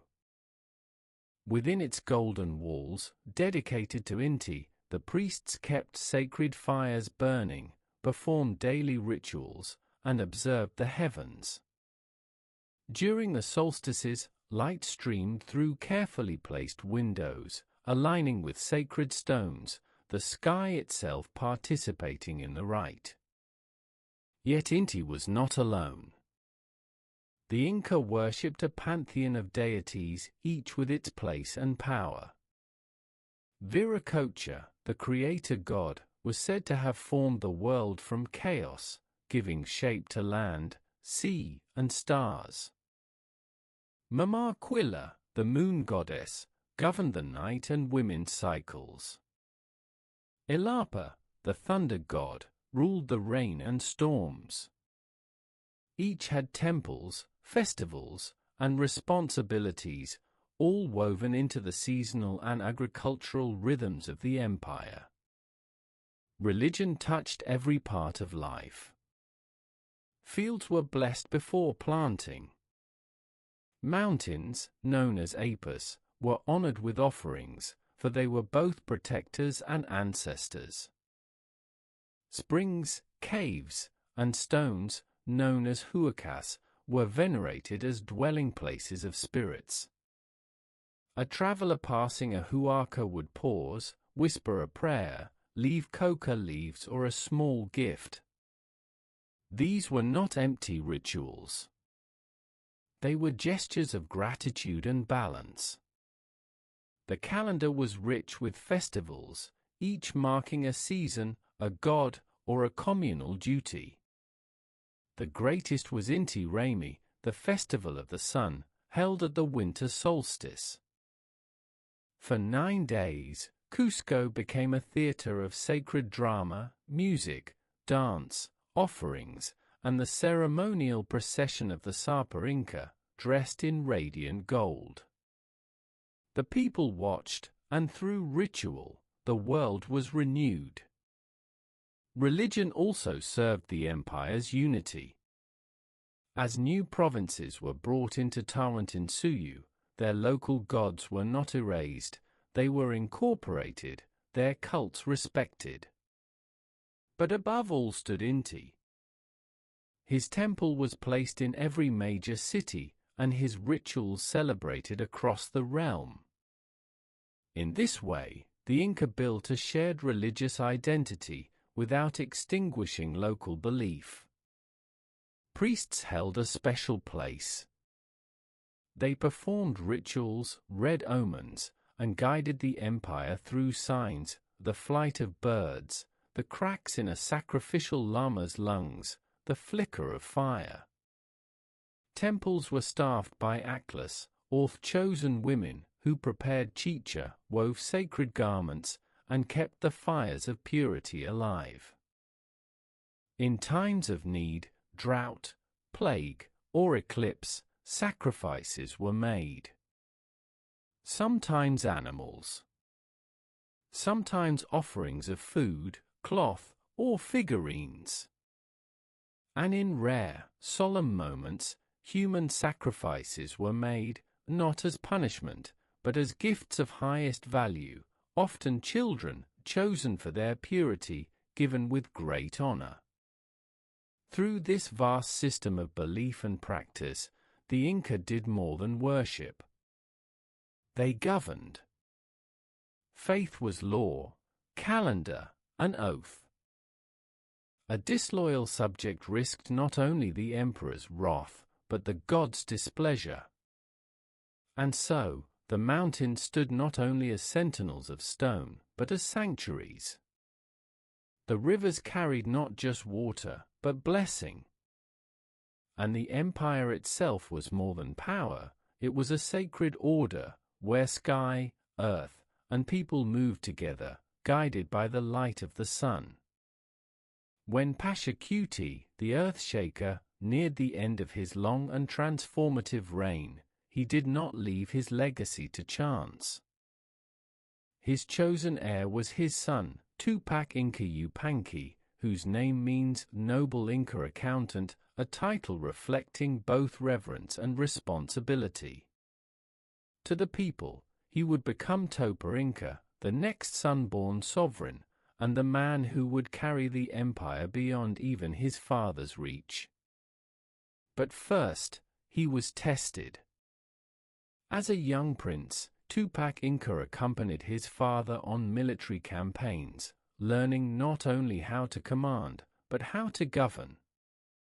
He observed how towns were folded into the empire, how officials were installed, how the conquered were brought to loyalty through diplomacy and care. He saw how roads were laid like veins across the land, and how tribute flowed like blood to the heart of Cusco. Then came his own campaigns. Pachacuti, confident in his son's abilities, sent him to lead the army northward, into lands ruled by the powerful Chimu kingdom, and beyond, toward the equatorial valleys and coastal kingdoms of what is now northern Peru and Ecuador. The Chimu were no minor foe.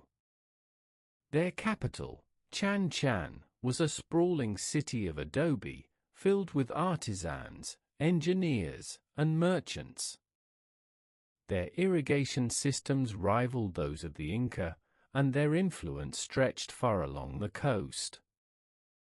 But the Inca were persistent, and their strategy was precise. Topa Inca did not rely on brute force alone.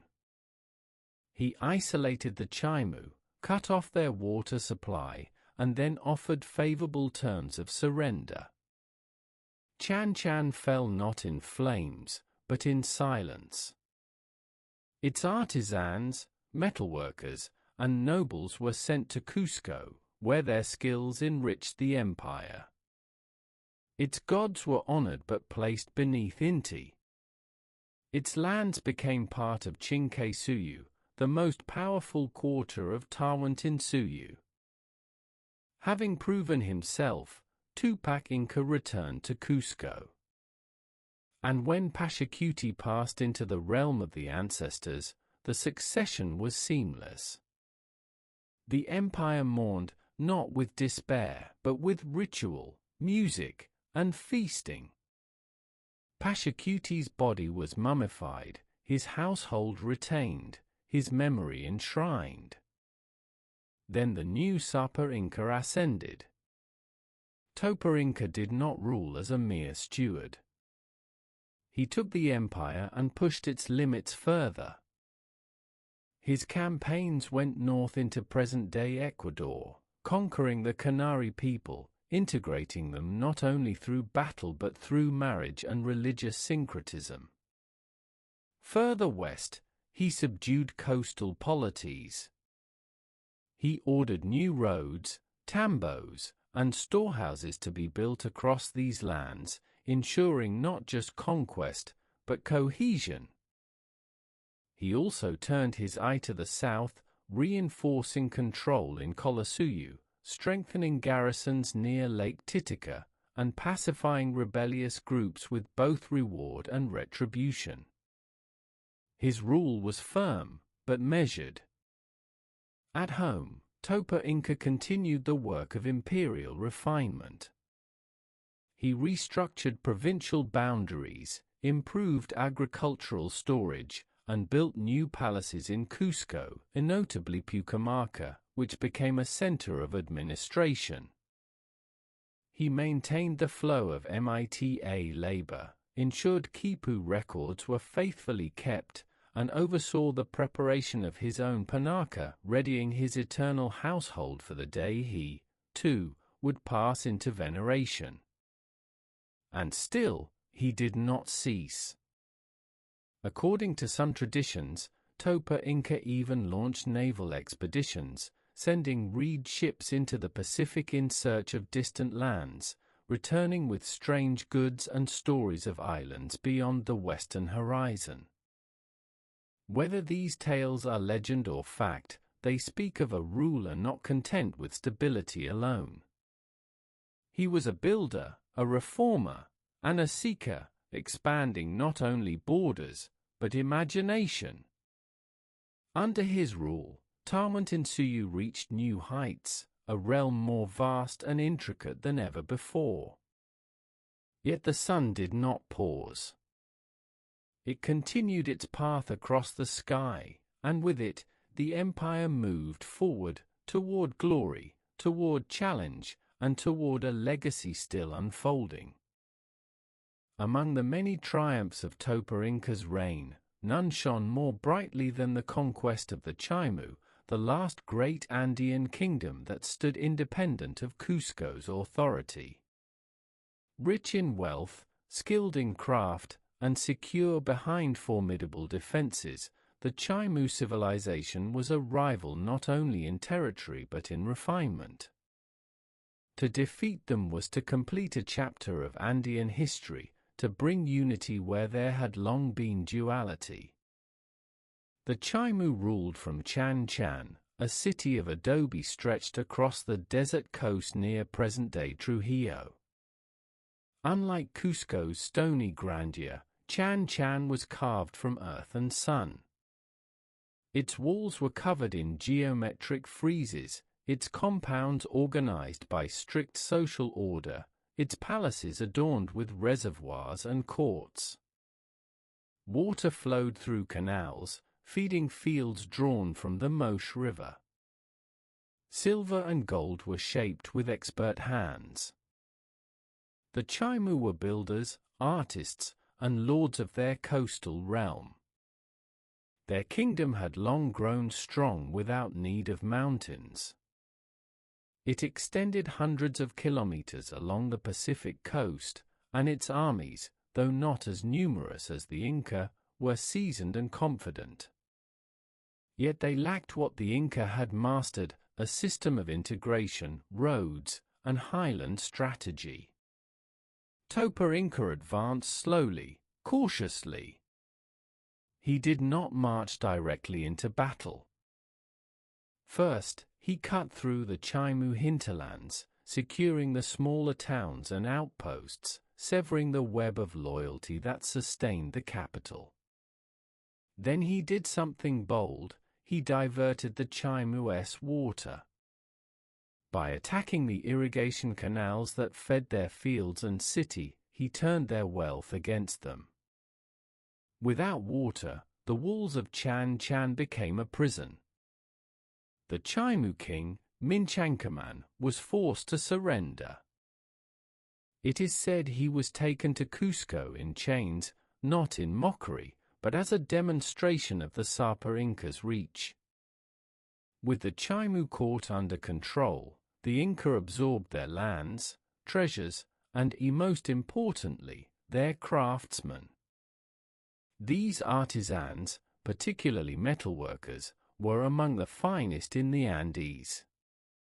They were not enslaved, but relocated to Cusco, where their techniques were preserved and their skills redirected toward Inca temples, ornaments, and state projects.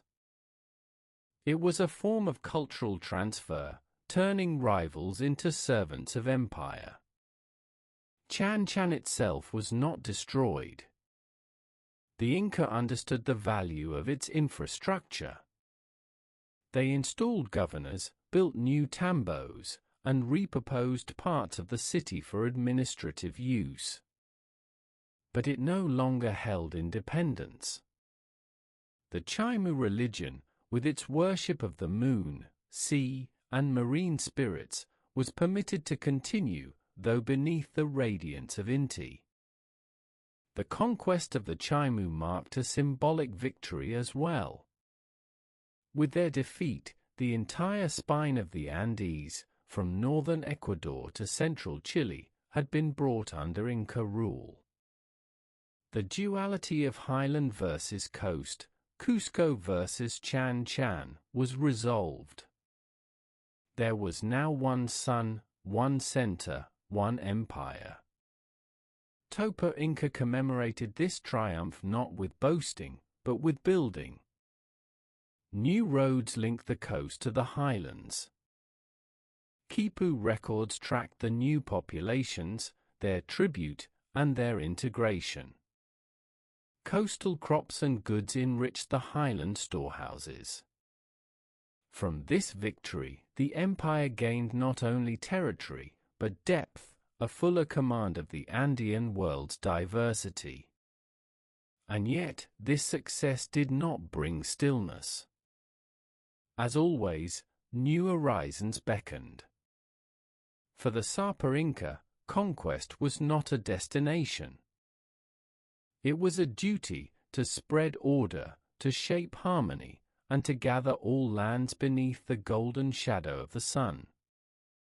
While the northern campaigns brought riches and artisans into the Inca realm, the south held a different promise, a promise of vast highlands, cold plateaus, and deep-rooted peoples whose loyalty had to be won not only through arms, but through respect and endurance.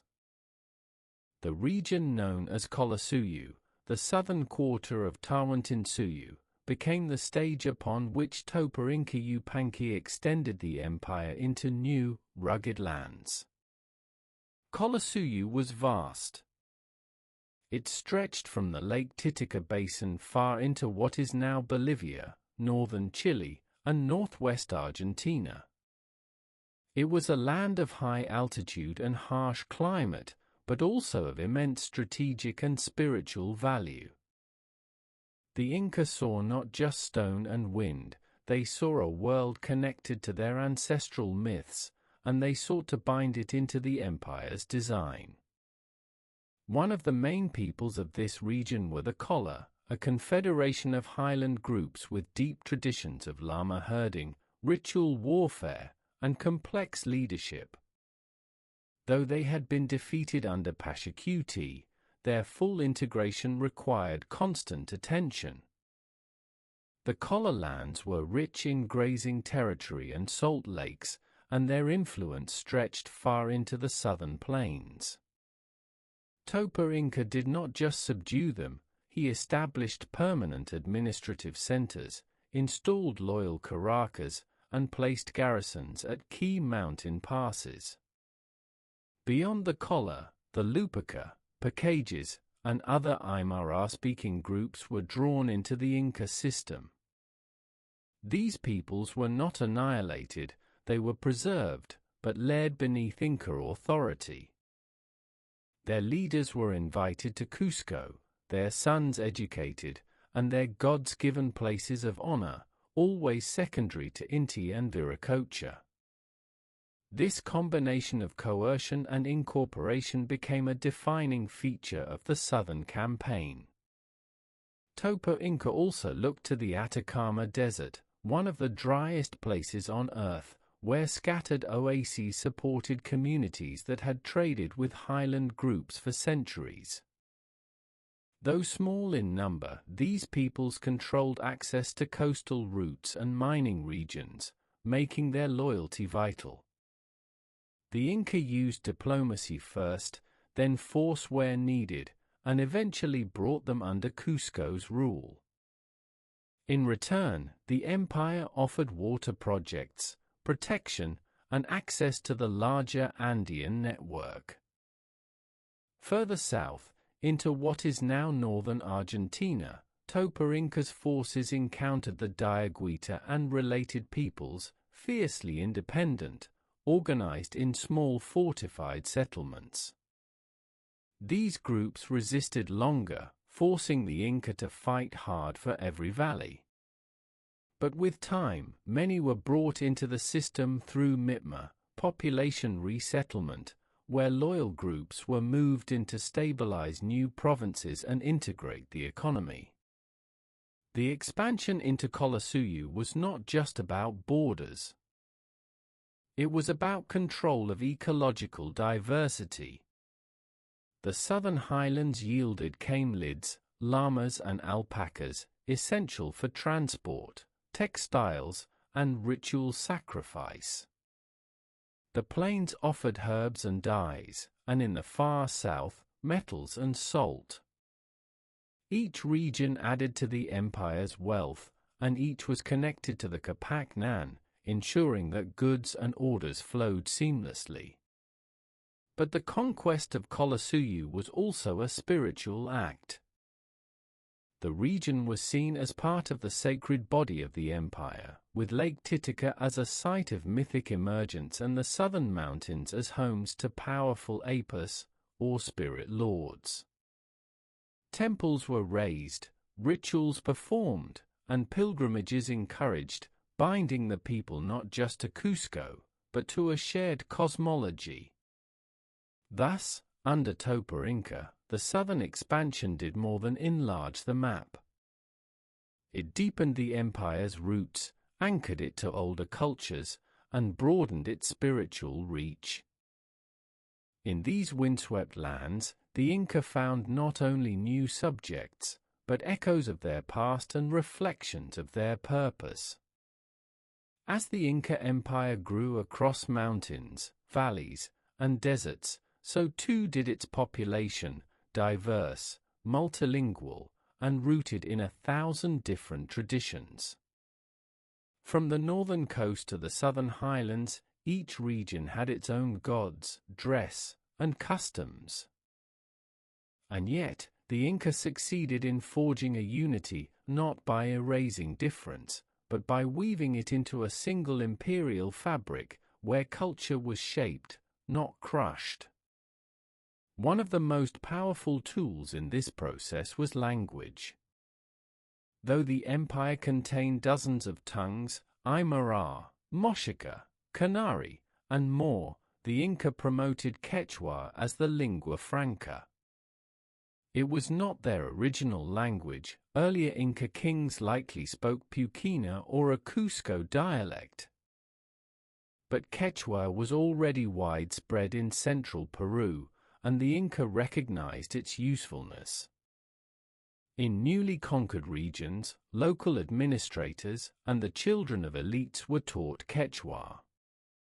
This was not only practical, it was ideological. By speaking the imperial tongue, one stepped into the logic of the state. Orders could be given, rituals recited, quipu read aloud.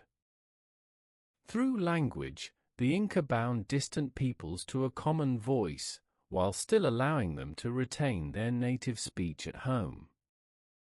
But language alone could not hold an empire. So the Inca practiced integration through privilege. Local Caracas, hereditary chiefs or nobles, were not eliminated. They were co-opted. After conquest, these leaders were expected to swear loyalty to the Sapa Inca, participate in imperial rituals, and send their sons to Cusco for education. In return, they kept their status, lands, and some degree of autonomy. These young nobles were trained in the Yachewasi, the House of Knowledge, where they learned not only Quechua, but Inca history, astronomy, governance, and religious law. By the time they returned home, they were not simply tribal heirs, they were imperial agents, deeply familiar with the ideology and systems of Cusco. In some cases, rebellious regions were resettled through mitmacuna, loyal populations relocated to unstable provinces. These settlers brought with them not only labor, but culture, language, dress, rituals, helping to shape the new region into the imperial mold. It was a strategy of quiet assimilation, not by sword, but by proximity. Dress codes also played a role.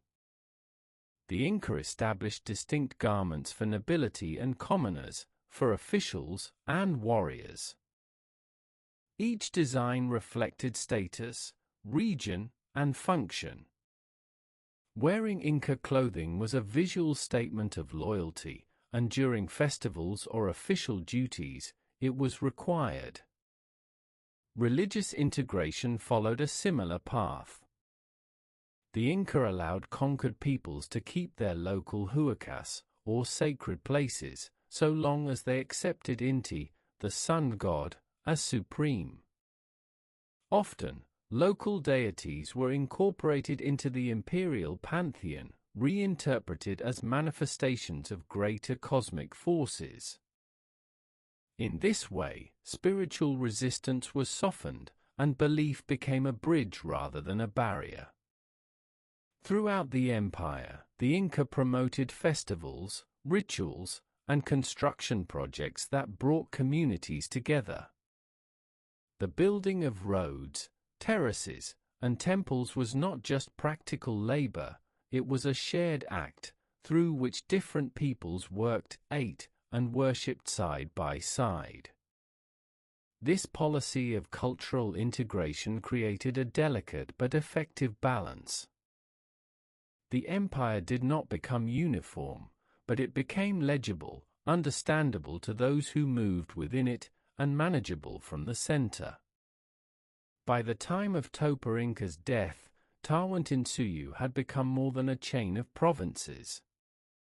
It had become an identity, layered and complex, yet centered around Cusco, language, ritual, and shared labor. And in this web of roads, customs, and symbols, the Inca found their strength, not in eliminating difference, but in ordering it into harmony. With the death of Topa Inca Yupanqui, the golden mantle of empire passed to his son, Huayna Capac, the young sovereign. Born of royal blood and raised in the discipline of Cusco's court, Huayna Capac inherited not only the vast realm of Tawantinsuyu, but also the burden of maintaining its harmony.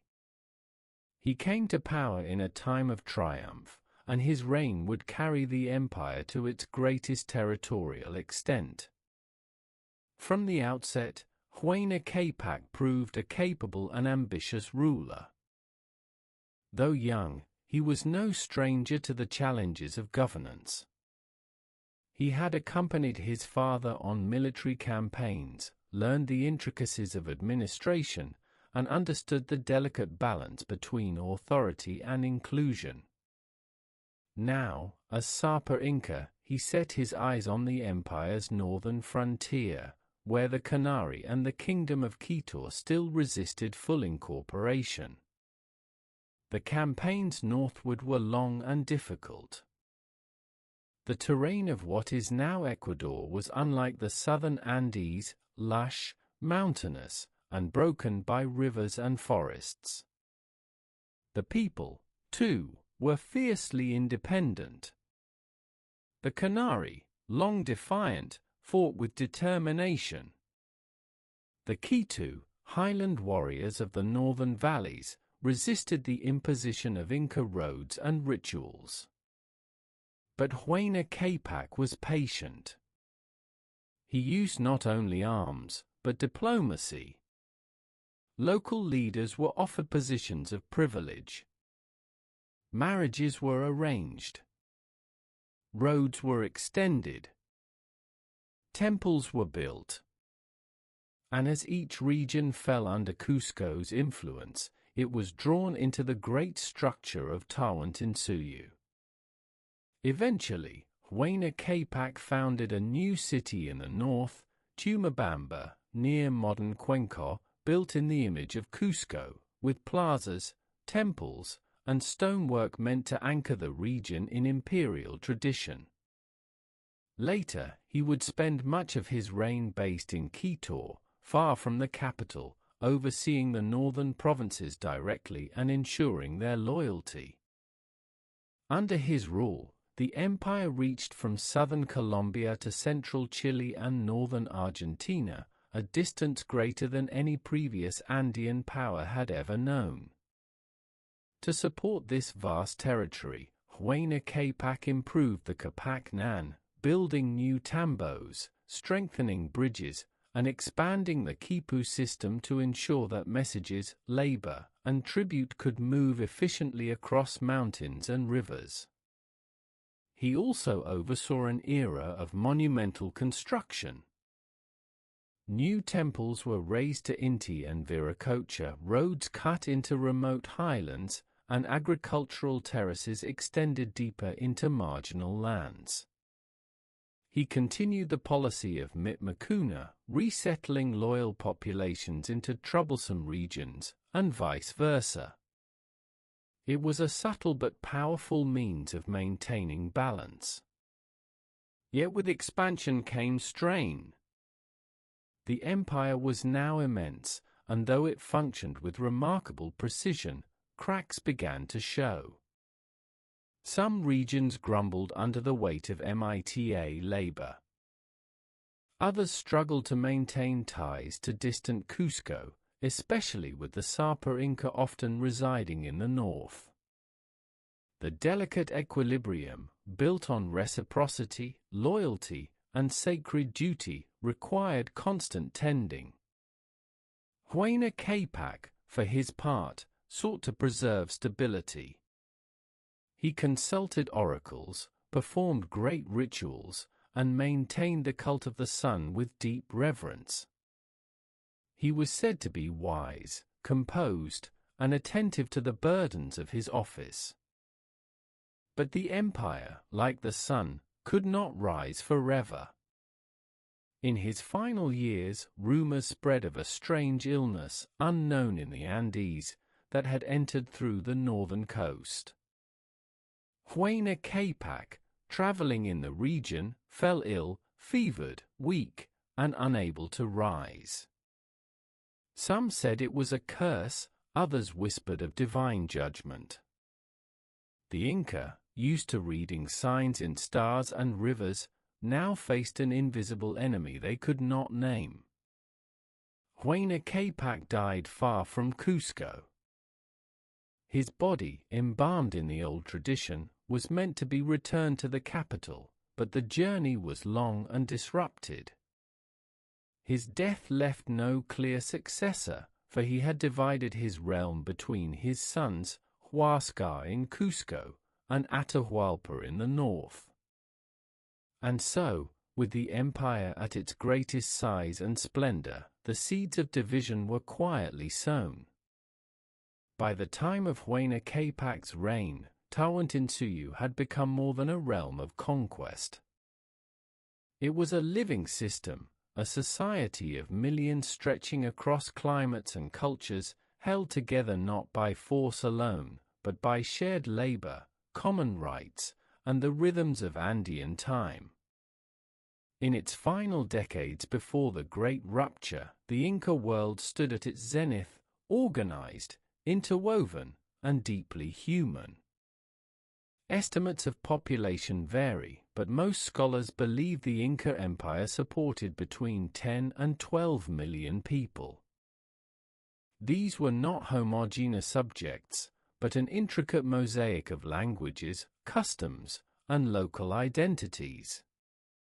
From highland herders in Colasuyu to coastal fishermen in Chinquesuyu, the people of Tawantinsuyu lived in their own ways, yet moved within the larger system like tributaries flowing to a central river. At the core of daily life was the Ailu, the kin-based community. Each Ailu was tied to a specific plot of land and had its own ancestral line, rituals, and duties. Land was held in common, and each household was allotted fields according to its size. The labor was shared. In planting and harvest, in births and burials, in festivals and funerals, the Ailu was both family and world. Above the Ailu stood the Karaka, the local chief, often hereditary, tasked with organizing labor, overseeing festivals, and mediating with imperial officials. These leaders were expected to maintain order, collect tribute, and carry out the mita, the rotating labor tax that sustained the empire's roads, terraces, armies, and temples. Despite the empire's scale, currency did not exist. All economic activity was managed through reciprocity, redistribution, and ritual obligation. When a family worked the fields of the state, they received food during famine. When soldiers marched to war, local communities provided support, and in return, the empire built roads, canals, and storehouses. The state did not hoard wealth, it stored and redistributed it according to need and season. Cities like Cusco, Tumabamba, and Huánuco Pampa served as administrative hubs, but most people lived in villages. Their homes were built of stone or adobe, thatched with ichu grass, nestled among terraces and water channels. In colder zones, families wore tunics and cloaks of wool from llamas and alpacas. In warmer valleys, cotton was more common. Dress was not just function, it signified region, rank, and allegiance. Women played vital roles. They farmed, wove, brewed chicha, a ceremonial maize beer, and maintained household shrines. Some were chosen as aklas, women of the sun, selected for beauty, skill, and devotion. These women lived in temple houses, where they spun fine textiles, prepared ritual food, and participated in sacred ceremonies. A few were given in marriage to nobles or warriors as gifts of imperial favor. Children were raised in the ways of their Ailu, learning to tend animals, gather plants, and speak the songs of their ancestors. As they grew, boys might be selected for military service or trained as chaskis. Girls might become weavers, farmers, or temple attendants. Education was not formalized for commoners, but it was constant and communal, passed from hands and mouths, not from books. Religion was woven into the seasons. Planting was done with offerings to the earth goddess Pachamama. Harvest was marked by song and sacrifice. Each region had its own huacas, sacred places where people left gifts and prayers. At key points in the year, the community gathered for festivals, dancing, feasting, and renewing their bonds to the gods and to each other. Despite the empire's breadth, its order was personal. People knew their place, their duties, and their rights. There was hierarchy, but also solidarity. There was no idle wealth, no widespread hunger. The elderly were cared for. The orphans were fed. And though the Inca nobility lived in palaces and gold, they too were bound by ritual, duty, and obligation. This was a society not of individuals, but of interwoven lives. Each person a thread, each Ailu a weave, each region a color. And from this tapestry, the Inca wove a civilization that reached further, held tighter, and endured longer than any other in the Andes. Yet even the most tightly spun cloth can fray. In the highlands and valleys of Tawantinsuyu, life moved to the rhythm of the sun and the seasons. Crops were planted, roads maintained, rituals offered to the gods. The empire had reached its widest bounds, and order reigned from Cusco to Quito. But beyond the western horizon, far across the sea, something stirred, a presence the Inca could not see, hear, or name. It arrived not with swords, but with breath and skin. Somewhere along the northern coast, perhaps in Tums, or in nearby lands where ocean-bound merchants from far-off places had begun to appear, people began to fall ill. Fevers rose. Skin broke into sores. Breath became shallow. And then came death, sudden, silent, without war or storm. This was no local illness, no known affliction of mountain or jungle. It was smallpox. The disease had been carried, unknowingly, by foreign sailors and traders, likely long before any army set foot in the Andes. It moved faster than any chusky, traveling by contact, from hand to hand, mouth to mouth, town to town. In a world bound together by roads and rituals, the very efficiency of Inca integration now became a pathway for contagion. The Inca had no immunity. No one in the Andes had ever encountered such diseases. Their bodies, untouched by the plagues of Eurasia, had no defenses. Illness spread not only through the body, but through fear. People fled, abandoning fields and tambos. Some turned to prayer, others to despair. Quipu were knotted with losses, numbers that no tax or census had ever foreseen. Among those struck was Huayna Capac, who had traveled in the north, near Quito, far from his capital. There, he fell ill, not in battle, not in ritual, but in his tent, surrounded by confusion. His court could do nothing. Prayers were offered, but the gods were silent. When he died, the empire lost not only a ruler, but its source of unity. The death of Huayna Capac in the north left a bitter question: who would now rule? He had sons, Huascar, based in Cusco, and Atahualpa, favored in the northern provinces. In normal times, succession was carefully managed. But now, with the Sapa Inca gone, many nobles dead from illness, and communication strained by grief and fear, uncertainty spread like the disease itself. Smallpox continued its march southward. By the time it reached Cusco, it had already hollowed out villages, emptied storehouses, and darkened temples. The empire's famed granaries still stood, but there were fewer hands to open them. Rituals were still held, but with fewer voices. And in the courts, the struggle for power had begun, brothers divided, nobles uncertain, priests troubled by omens. This was a crisis not of invasion, but of invisibility. No enemy had landed, no banner had been raised. Yet the damage was profound. It was the first unraveling, not of conquest, but of confidence. The Inca had long believed they were the center of the world, chosen by the sun, guided by the spirits.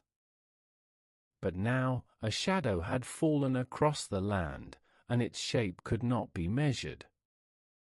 And still, the mountains stood silent, the roads wound onward, and the people worked the fields.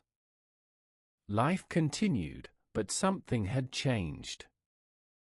The balance had shifted, and the gods, it seemed, were no longer alone in the heavens.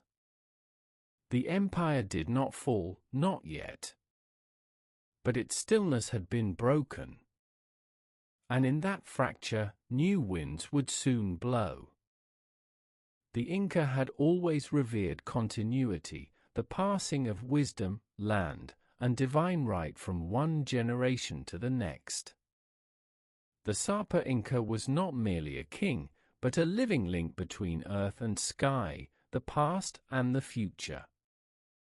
But when Huayna Capac died amid plague and uncertainty, no clear succession was established, and the unbroken chain of command was suddenly frayed. He had sons, yes, many, as was common among Inca nobles. But two stood above the rest: Huascar, his legitimate heir, raised in Cusco among the nobility and priests, and Atahualpa, born of a noble woman from the north, favored in Quito for his strength and closeness to his father in his final years. In ordinary times, the Panaka, the royal lineage, would convene. Priests would read the signs. Nobles would consult the mummies of the ancestors. A successor would be chosen with care and ceremony.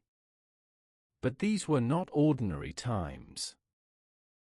Disease had claimed many elders, court officials, and keepers of tradition.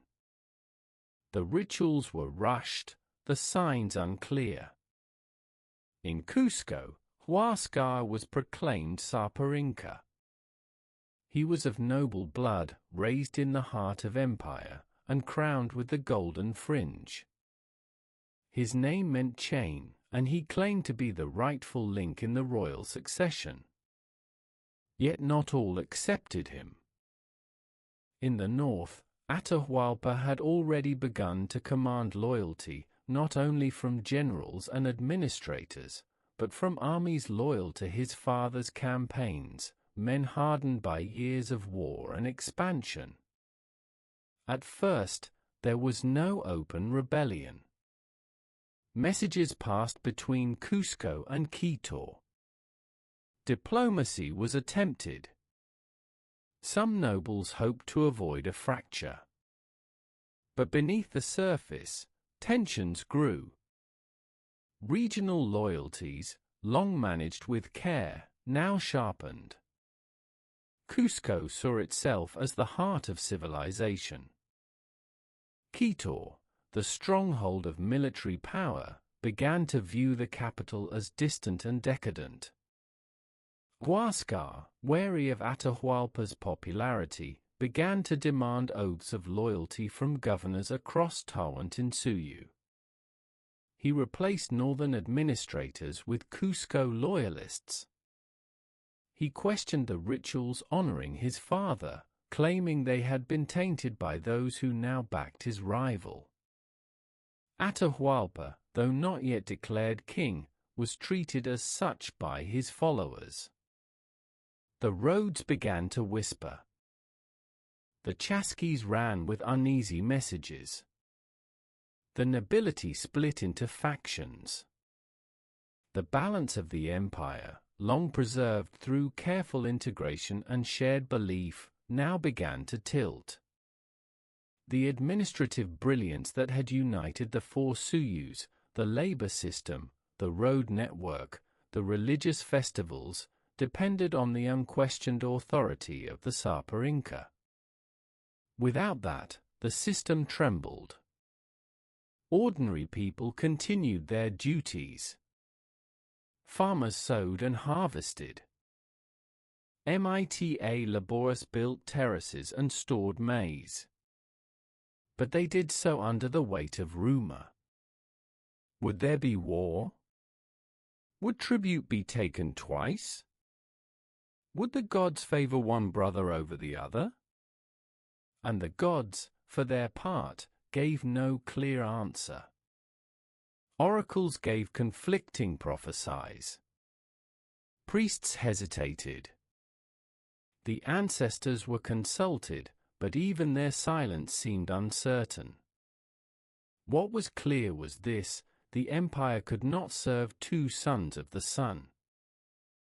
And as the division deepened, the lines were drawn, not just between men, but between visions of the future. The war had not yet begun. But its shadow had fallen across the Andes.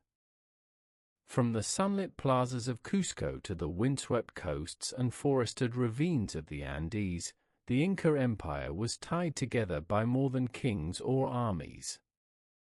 It was held by a system both vast and silent, visible beneath the feet of every citizen, the Capac-Nan, the royal road network. Even as the empire trembled under the weight of succession and disease, these roads remained the veins of Tawantinsuyu, holding it together through movement, memory, and command. Spanning over 25,000 miles, this network of roads, stone-paved in highland regions, packed earth in lowlands, connected every corner of the empire. But its power was not in distance alone. It was in its precision. At regular intervals, the roads were marked by tambos, the state inns, where chasquis rested, soldiers regrouped, and officials received tribute.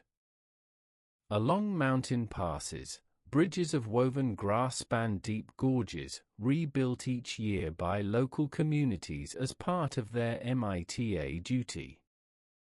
The state invested heavily in maintenance, knowing that a blocked road or broken bridge could mean famine, rebellion, or the loss of sacred order. In this way, the roads served not just transport, they were the spine of administration. Messages could move from Quito to Cusco in days, carried by the relay runners trained to cross mountains and plains with relentless speed. These chasquis, lean and swift, memorized quipu messages or carried them directly, never hesitating, each one passing the baton to the next at stone posts called chasquiwasi. More than goods and news, the roads also moved people, soldiers on campaign, farmers relocating for Mitma, young nobles on pilgrimage, and emissaries bearing gifts to the Sapa Inca. It was a web of motion, carefully ordered and deeply sacred. Certain stretches of the Capac-Nan were considered ritual paths, walked only by barefoot pilgrims or during festivals, swept clean before the passage of sacred idols or the Inca himself. Even in times of division, the road remained the symbol of imperial unity. When Huascar in Cusco and Atahualpa in Quito began their contest for power, both sought to control key junctions, knowing that whoever held the roads held the empire. Governors waited for orders. Troops awaited grain. Priests awaited ritual calendars. All depended on the Capac Nan. In highland provinces, where terrain shifted from sun to snow within hours, the road was often a lifeline. In the eastern slopes, it twisted through jungle and mist, connecting Antisuyu to the rest of the empire. In the arid deserts of the coast, it ran straight and long, marked by cairns and shrines, its path sacred and practical. But the road was more than stone. It was an idea that even the most distant village, the most isolated tambo, was connected to the Sapa Inca, and through him, to the sun. Along its length, people felt the weight of belonging, not just to a king, but to a civilization of motion and order. And yet, now the rhythm of that motion faltered. As the brothers prepared for war, messages grew more urgent, more secret. Tambos once filled with food for travelers now held weapons. Runners bore news not of festivals, but of troop movements. The road still bound the empire, but the harmony it once carried was shifting. Soon, the very paths built for unity would bear the weight of division. And the Capac Nan, the marvel of the Andes, would carry not just messengers, but the footsteps of civil war. In the empire of Tawantinsuyu, art was not indulgence, it was language, status, and sacred expression. The Inca did not paint murals or sculpt freestanding figures as often as others did. Instead, they wove the world into cloth, shaped meaning into vessels, and carved their vision into the earth itself. Among the most prized creations were textiles. Fine cloth, called compi, woven from the wool of alpacas and vicunas, was considered more valuable than gold. Woven by Atlas and elite artisans, these fabrics bore patterns that denoted rank, region, and spiritual affiliation. Geometric motifs, diamonds, step designs, zigzags, spoke a visual language of cosmic order. Colors were drawn from nature, cochineal red, indigo blue, and earthy browns and blacks. These colors were not decorative, they held symbolic power, used in ceremonies, offerings, and as gifts to mark the Sapa Inca's favor. Pottery, too, was carefully crafted. Though simple in shape, Inca ceramics were sturdy and utilitarian, designed for state use. Ritual vessels known as aribalos, with their pointed bases and flared mouths, carried chicha and water along the roads. Their decoration was subtle but refined, often featuring stylized animal motifs, clan emblems, or imperial symbols. Metalwork, absorbed and refined after the conquest of the Chimu, was reserved for the divine and the royal. Gold was not currency, but sunlight made solid, used to decorate temples and craft ritual objects. Silver, associated with Mamaquilla, the moon, adorned religious icons. These materials were shaped with such skill that Spaniards would later marvel at their delicacy and form, and melt them down, never to be seen again. Even architecture was a kind of art. Inca stonework, particularly in Cusco, was unmatched. Polygonal blocks, fit without mortar, some weighing many tons, placed so precisely that earthquakes could not shake them. These walls, smooth yet irregular, revealed a philosophy, order without uniformity, harmony born of adaptation. All these forms, textiles, vessels, jewelry, stone, spoke of a culture that prized discipline, beauty, and meaning. Nothing was wasted. Everything had purpose. Even tools and agricultural terraces bore symmetry and rhythm, as though the Inca sought not just to conquer the world, but to compose it. And as the empire neared its breaking point, these creations, silent, enduring, would become the last witnesses to a vanished order. For the Inca and the millions who lived under their rule, religion was not confined to temples or festivals. It was woven into the soil, whispered in the wind, and present in every act of life. Each breath, each crop, each child born or laid to rest, all were touched by the sacred. The people lived in a world filled with huacas, sacred places where the divine touched the earth. A mountain, a spring, a large stone, any could be a huaca if it held memory, mystery, or power. Each community had its own huacas, cared for by elders or priests. Offerings of coca, chicha, and even small animals were made to these spirits to ensure fertility, safety, and guidance. Time itself was sacred. The Inca followed a ritual calendar, with festivals marking the solstices, planting, harvest, and key transitions. The most important was Inti Raymi, the festival of the sun, held during the winter solstice. For days, Cusco was transformed, offerings made, dances performed, and the Sapa Inca presiding as divine intermediary. At the household level, families prayed to Pachamama, the Earth Mother, before plowing or planting. They buried offerings beneath fields and homes to bless the land.